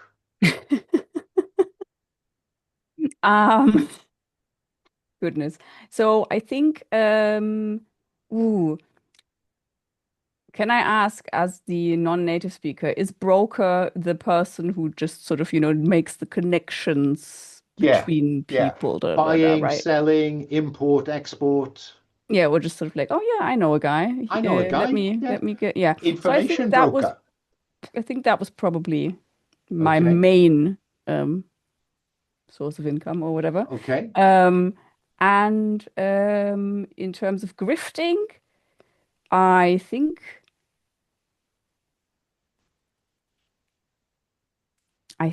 I was a criminal who took advantage of people. Enough said. Because you pretend to be what you are not to fool people into letting you do things or be places they really shouldn't. Yes. And the elders, thought, oh, we need somebody with your skill set. Me not realizing what that meant. I Absolutely, absolutely. Uh-huh. So there we are. This is our crew. This is our ship. This is our cluster. It is a minute to the hour. I'm going to suggest we take a 5-minute break, and then we will kick off on your first job. Okay, 5 minutes. Okay, that's all our setting, character, ship creation done, and so now we're going to play to find out. We have deferred the naming of the ship to our Discord server, so we don't waste the next 40 minutes doing that. But instead, what I want to know is which system the ship is currently in, and then which of the scraping by jobs you are going to be on. So, anyone got a strong feeling about which system you're in? That's a terrible question to ask in any open ask game because everyone's too polite to say. I think the apart from Paul. Well, of course, I'm never polite. I think the hub is a good place. It's very neutral. It shouldn't be affecting anybody. Nobody came from there. Yeah.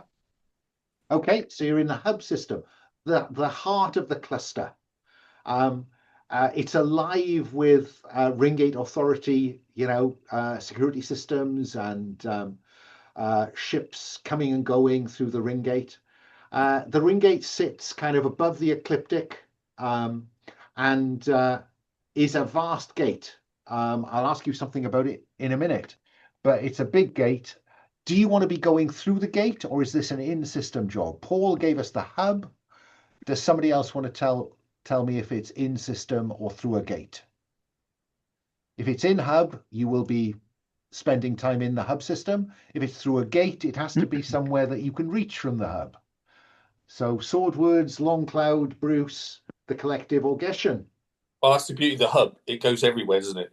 It goes to a lot of places, yeah. I would think through a gate, but what I most want to chip in is what the job might be.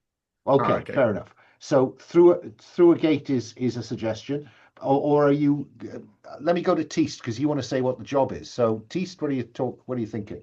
Well, the thing for me is whether it's through a gate or not. I think depends upon what the job is. So okay. So if it's a local blue collar work, then we're not really going through. No, you are. No, and who's going to choose that? Yeah. No, we're going to. Given the way our ship is tricked out, I think we are made for salvage or recovery rescue, one of those two. Okay, which one? And I want people to chime in. Okay, so salvage or recovery rescue. Xena, what are you thinking you'd like to kick off with? Recovery rescue is my inclination, I guess. Xena, what are you thinking? Recovery or rescue? Apologies, I was still on mute. Let's go with recovery rescue. Okay. Okay, so recovery or rescue. What's your preference, Brandon? Recovery or rescue? Recovery is stuff, rescue is people. I think recovery. Recovery of stuff. There's also lots of possibilities for other people who desire to recover for themselves. Okay, so this is a recovery job. Then Teast, in system or through a ring gate? And if through a ring gate, into which through system? The ring gate. Okay. And where do you want to go from hub? I think we're going to Geshan, whatever. Geshan. Who knows how the locals pronounce it? Pronounce it. Okay. So you want to go through the ring gate to Geshan. We know that there are several demon worlds there. We know that the society has digital computing, main world satellites, orbital habitats, but we know that there is considerable inequality. So this is likely to be the recovery of something from one of those stations. Yeah? Okay. So I need to know a bit about this ring gate. I've got some questions about because we want to understand every cluster has a different set of ring gates. So what's it like? How does a ring gate activate? Is this you contact the RGA ring gate authority traffic controllers and you log your flight plan and say, yeah, we're heading to Geshan ring. Can you align the ring to do that, please? There may be bureaucratic lag in future if that's the system by which the ring gates work. Does it respond to your ship transponder? When you approach it, does it activate? And because you've logged your destination into the ship transponder, it knows where to send you? Or I'll suggest. Well, I've got the options I've got a third option. The ship's Okay. The ship's transponder is a proximity trigger that opens the gate as the ship approaches. So there's, that signal is logged by the RGA. Or something else, it Yes. says. No, I think the ring gates. I would propose that the ring gates function statically, and where you go through a ring gate, if there's more than one, depends on the geometry of the ring gate and how you approach it. They've been mapped out to a fairly well, at this point in the cluster. So everyone knows that you have to approach it through this sort of conic area in order to get from the hub to this system. And if you approach it from this aspect, then you'll end up in the other system. Okay, so single ring gate per system. You approach on this vector, and that will take you to that destination. This vector, that destination. That's really cool because it means that you can chase ships. If you can work out their vector, you know where they're going. Likewise, they know where you're going. So I like that. So I'm thinking activate on proximity, therefore. You approach the gate and it opens, and the way you approach it sends you in the right direction. Yeah? Yeah. So ring gates have proximity activation based on your transponder. There may be a record of that transponder triggering that. Who knows? What's it like to enter ring space? Is there a gravity bump or inertial shock that requires everyone to be strapped in when you make the transition in through a ring gate? Are people disorientated or disconcerted when everyone else aboard disappears for a fraction of a moment and they appear to be alone on the ship? Are there, do you hear unidentifiable whispers when you traverse the threshold of the gate? How do we, we want something significant. I mean, I noticed Starfleet Academy has come up with a new shift to warp gate. Zena, go for it. Also, I'm not sure about the visuals of it, but I like the idea that there is a considerable, like after effect, sort of like, seasickness, etc. for most people, maybe apart from the spacer or something, because you need to build up a certain tolerance. Maybe some people never do. Well, you anticipate a future question about what is the disorienting effect of ring space. So the transition causes disorientation, and we'll worry about how long that goes on. And I have a suggestion as to why. Well, don't tell me why yet, because I want to know what effect it's going to have on individuals, and that might define some of the why. And what's it like to emerge from a ring gate? Is it the same thing? Is there at the point you leave a ring gate, do you feel kind of disorientated, or is emergence different?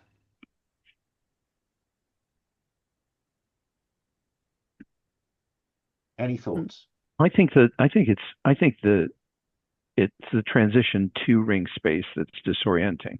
Okay. Coming back is not disorienting, but the effects of the whole transition, are still persistent by the time you emerge. There might just be a sense of relief but not quite like, I don't know. Okay, well, let's open the box on in-ring space then, shall we? And for this, it may be worth me just what this is what effect does it have on you as individuals, right? Everyone is affected differently of the time in ring space. So I'm going to share the screen in the hope that you can see a list down here. The first time the ship emerges from a ring gate, each crew member says how it always affects them, with the following offered as inspiration.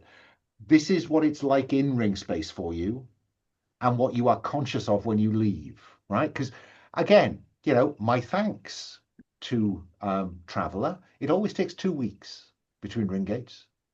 And during that 2 weeks, you know, are there moments of queasiness as you suddenly, if you're suddenly as if you're on a roller coaster? Are there moments of uncertain balance and disorienting gravity during this 2 weeks? Is there a short period of lightheadedness or even fainting during this 2 weeks? Periods of drowsiness or catalepsy? Poor sleep, waking a cold sweat? Poor sleep, waking chilled? Hearing the heavy breathing of someone or something behind you? Glimpsing someone or something that's not really there, hearing whispers in the hum of machinery, dreams while you're in ring space that feel of vital importance but you can't recall them, hearing a voice they recognize as someone who is not on board, glimpsing an item associated with someone who's not on board, hearing groans echoing from unoccupied areas of the ship, hearing tapping on the outside of the hull. What do each of you experience in ring space? Because we've seen you now on the bridge setting vector approach to Geshan. You're on the Geshan entry vector. We see that transition. And there's, you know, you all look a little bit disorientated on screen. And then there's 2 weeks in ring space before you emerge. What's it been like in there? And it's always going to be the same for your character. And put it down the bottom in the notes or whatever else I've got down the bottom of the character sheet. Anyone want to either, you know, consider that list? Maybe I can make it a bit bigger. Well, I reading this, I'm a little confused. Go on. Because it at the top it says that, you know, ring space, you know, is not a space, it's an unspace. Mm-hmm. Okay, and so, you know, that the first question that arises to my mind is, you know, do you actually perceive being in ring space at all? Oh yeah, you spend 2 weeks in the ship with, as it says, sensors return only a disquieting static, the usual creaking of the hull due to temperature variations in system is missing. Okay, so there's 2 weeks subjective. Two weeks subjective in this tin can. Right. Okay. Yeah. And it's disconcerting and disorientating for everyone, but the nature of that varies from person to person. So okay. Do any of those attract you or not? Paul, you got a suggestion? Yeah, I'm going to go for when in ring space, I always think I glimpse someone who's not aboard. Fine. Make a note of that somewhere on your character sheet down the bottom. Yeah? I can't remember if I put a special place for it. If not, write it somewhere and I'll put it into a special place. Anyone else want to consider how it affects them? Yeah. So I hear whispers in the hum of machinery. Yeah. Machinery down there on the engineering deck. Fine. Xena, what are you thinking? I like dreams that feel of vital importance but can't be recalled. Ooh, went the crowd. That's a good one. Yes. Finally, Brandon, what are you thinking?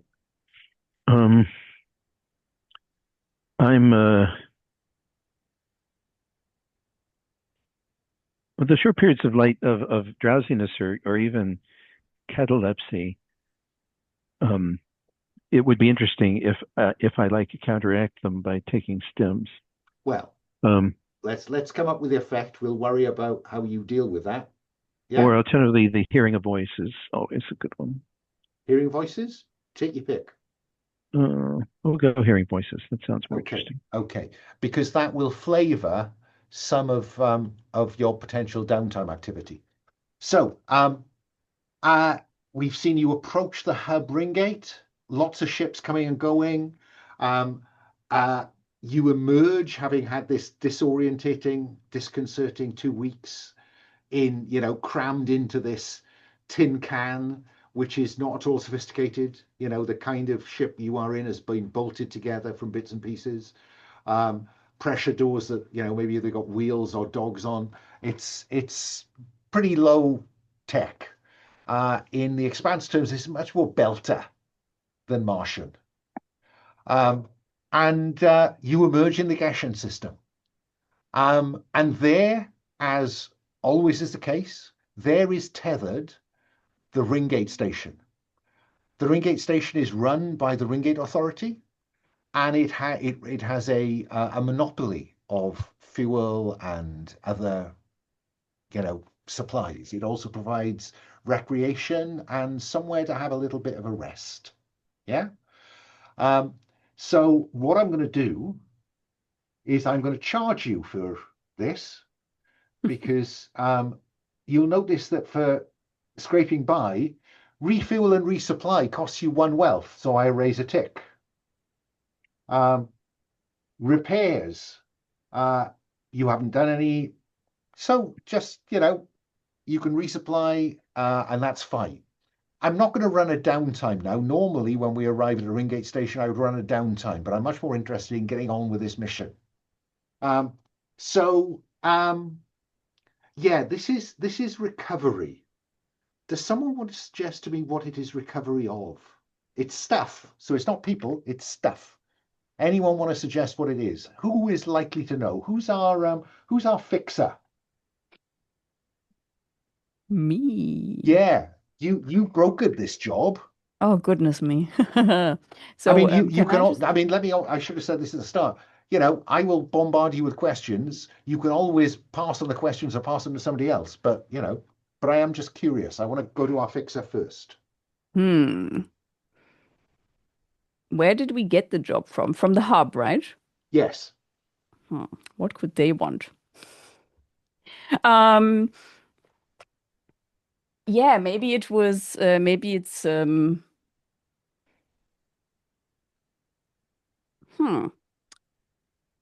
Maybe. Wait.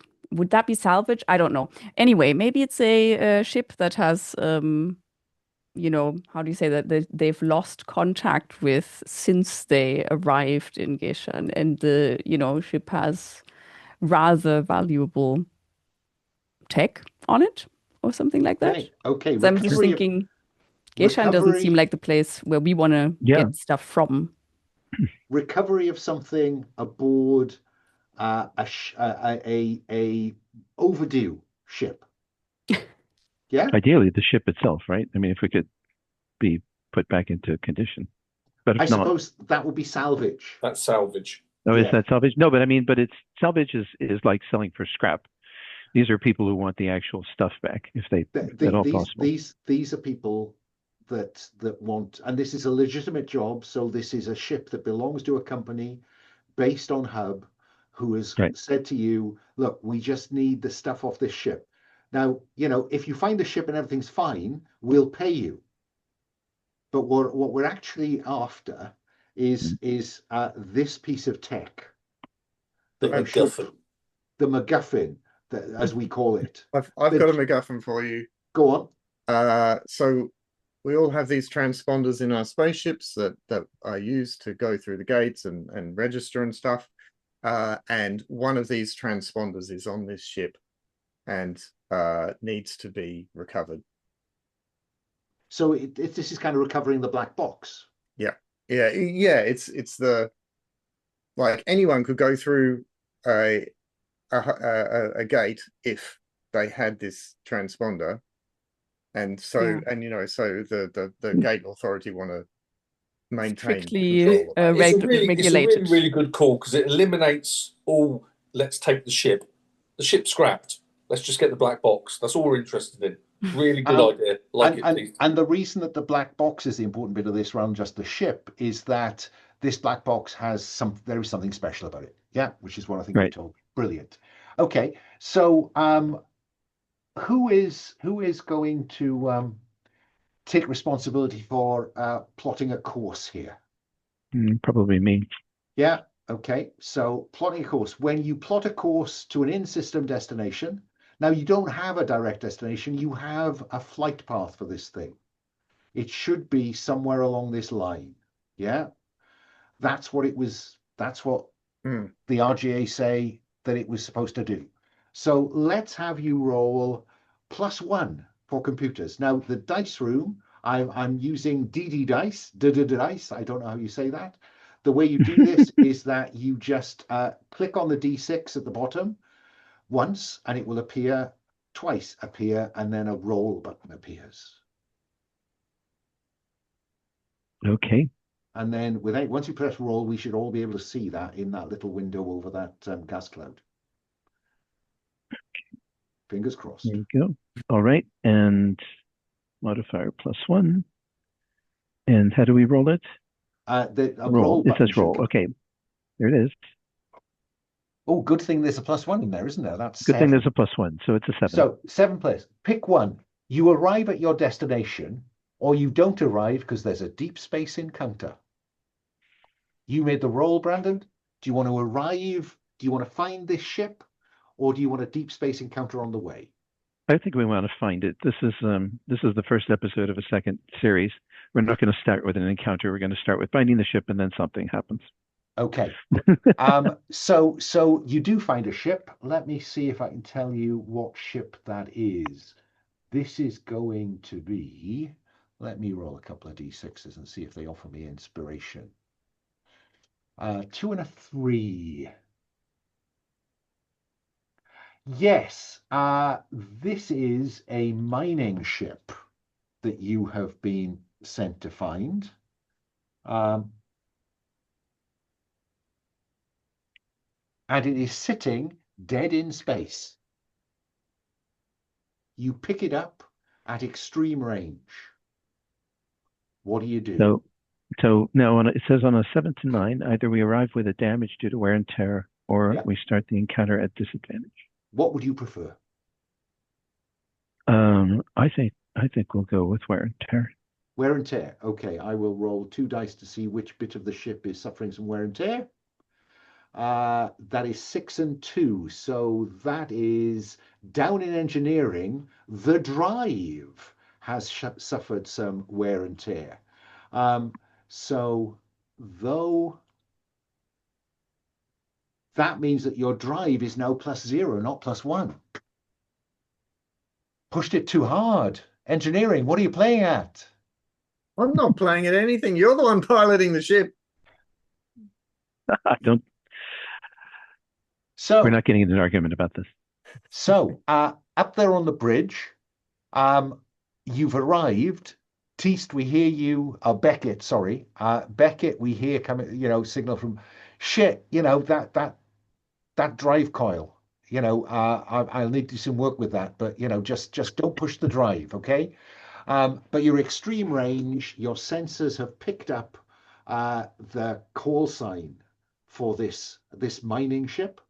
A mining ship could have as many as 9 people aboard. Given it's a kind of proper registered with the RGA ship, it's unlikely to be an independent one person job. Okay, so but it's just sitting there in space. You're on the bridge now. What do you do? Hang on, I want to go to so pilot has got you here. Zeno, what's your character's name?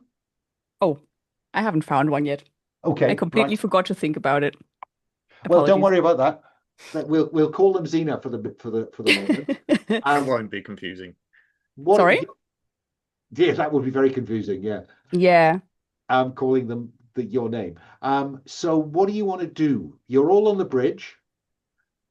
Sensors have identified the ping from this thing's call sign from its transponder. You're at extreme range. What do you want to do?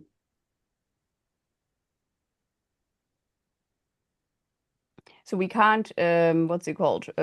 Scan it to see so we can just scan it in the sense of we can detect that it is there. That is all I'm giving you at extreme range. You could, of course, run a scan Yes, that's what I thought we were doing.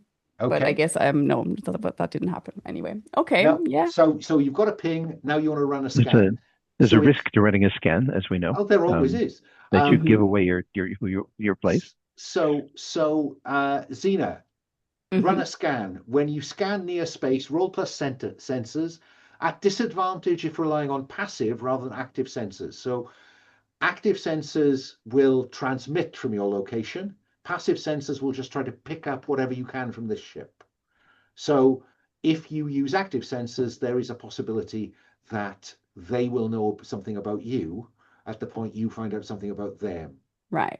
This isn't really my expertise, so I would probably Does anyone have it? Rolling these ship systems doesn't use any of your stats. No, it uses doesn't. ship No. stats. I just So- mean as a character, it isn't really my expertise. So yeah, would anybody else want to tell me if they would do an active or a passive one?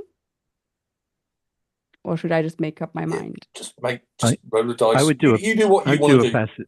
Yeah, I'd do a this is passive scan this is about player autonomy. This is about you on the spot taking the risk. What do you want to do? Right. Let's just do a passive one for now. Okay, so you're going to roll 3d6, but only count the bottom two.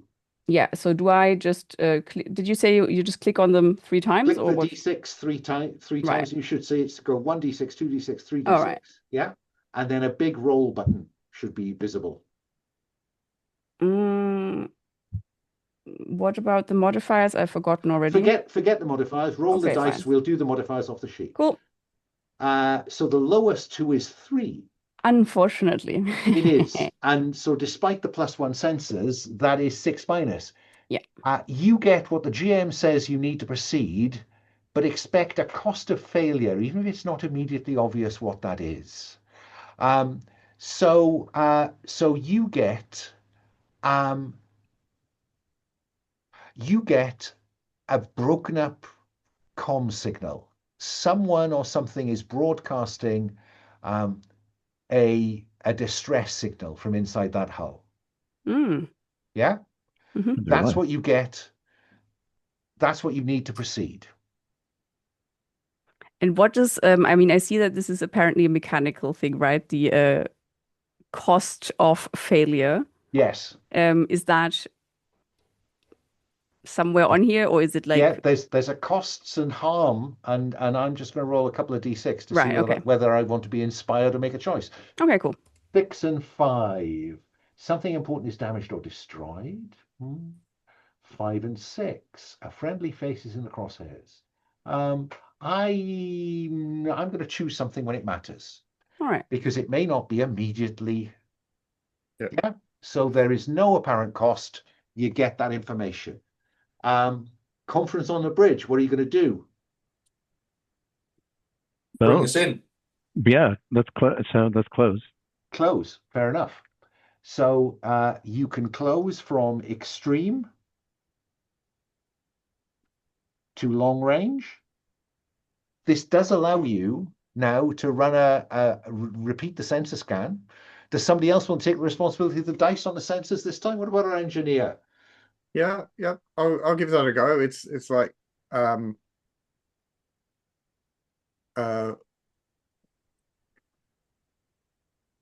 but I do need to know myself as relatively naive here. Yeah. Where do you put your name on this dice from there? I don't know. If you click the top left, I think. Anyway. Okay. There it is. Yeah. Yeah, and it's like, well, we've just got this distress, signal. It's something that is related to the RGA. This should be clean. Absolutely. In and out. There's no reason to believe that there's any issues here. So I'm going to do an active sensor to determine how many people are on board for who are sending out this distress signal. That's 2d6 plus 1, I think. Yeah.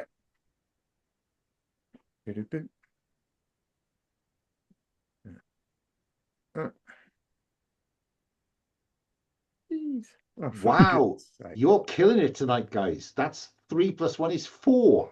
So again, you get what you The distress signal is not coming from the ship, but from someone within the ship trying to use a short, or someone, it's a short range, weak, portable transmitter, right? So this could be somebody who's trying to rig the ship's comms because the normal communications gear is shot.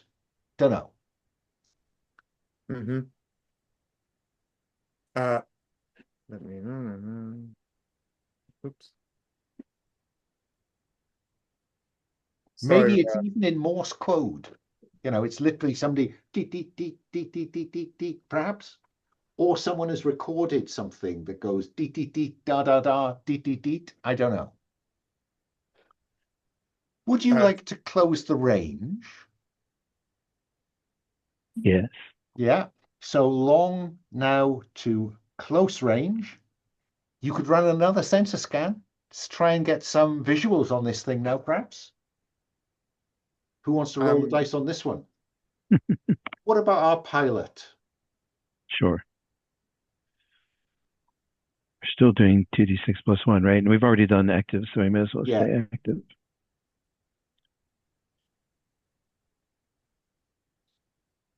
There's a 9. 9. Woot. Finally. Active sensors alert them to so 7+. You get when the GM says you need to proceed, and they will answer a question about the subject of the scan. So what question do you want to ask me? And then we'll worry about the cost. Condition of the exterior condition of the ship.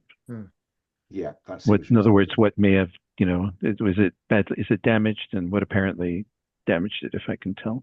Well, that's 2 questions. Exterior condition of the hull. There has been a significant breach of the hull. It looks like the front of the ship has been seriously damaged. And the front of the ship is where you would normally find sensors and the bridge. Right. And EVA stuff. Yeah. So somewhere at the sharp end of the ship, the front of the ship, there is a breach. Yeah. And you're getting some visuals on that. 7 to 9, active sensors alert them to you and leaves you at disadvantage. Otherwise, the GM describes the cost of your success.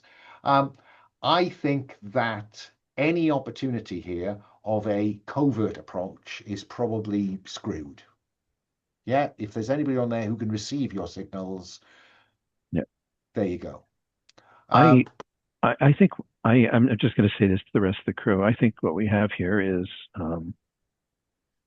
that we need to throw this into high gear. If there's someone there to be rescued, they may be in bad shape. How terrible that they've been out here for weeks, and it's only just now they're running out of oxygen. That would be really terrible, wouldn't it? They've been here for weeks. There's no reason to go any speedier. It took us 2 weeks to get here. There's no reason to go quicker. Please, man, woman, there's no logic. If they got injured during the thing, they could easily have been held out this long and be in bad shape. Well, I'm not saying they couldn't be in bad shape. I'm just saying we'd be super unlucky, more than we already are. So no, I'm not talking about doing seconds. I'm just saying we need to find who's the possible source of the signal quickly. Now, you are close enough to use your EVA kit's magnetic grapple to help you get across here, rather than just having to make close again to contact and jump across. So, do you try and get some tether to this thing, or do you want to get closer and make a jump for it? I'm going to go standard, Well, I'm going to go to our spacer here because this is your ball game. You're better equipped than everybody else with your spacer suit. So, what are you thinking, Beckett? Do you want to close, or do you want to try and, at close range, put a tether across, shoot a grapple across? So we're on +2, which says boarding sled. Oh, so it does. You are up at boarding sled, so you could have gone earlier, actually. But there you go. I see. That's what. Sorry. Okay. Sorry. I was sure you just had a grapple. Yeah. and I'm very used to just hanging out in space, right? course. That's what I do. So I absolutely am like, yep, let's jump on the boarding sled. We'll get across. I agree. I think that, you know, we don't want to dawdle. We don't know what's going on in there. But I am concerned about what's going on.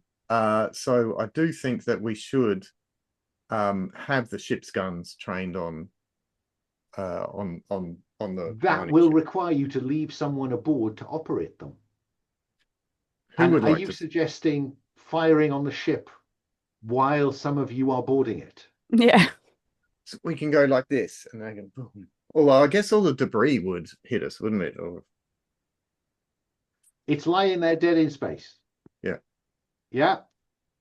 You've got a boarding sled. You can load up to 4 people on it and make the crossing. Your weapons aren't automatic. They aren't remote. You have to have someone manning them. But with the best will in the world, is anyone going to press the button when you're aboard and say, it's really bad here, help? Bang. Well, I was thinking slightly counterintuitive. Beckett was thinking of it more as a threat.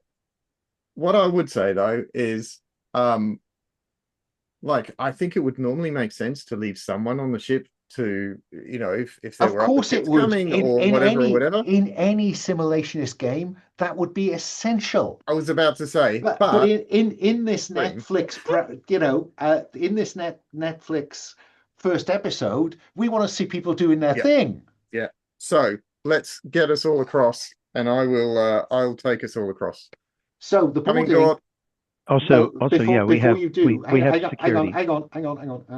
Before you decide that you will take us across, I will tell you that the boarding sled requires finesse on the part of the pilot. Oh, so you might want to defer to someone with more finesse in the pot, which I think is our authoritarian. Yeah, or Paul. Yeah, I was going to say, I quite like the idea. I'm just as good. Yeah, probably better. I think it plays better to our daredevil with Gort in his power armor on the back of the sled. I still quite like the idea of Beckett going for the controls and saying, "Right, I'll get you there," and then the Serena going, "Let me handle this." Yeah, going no.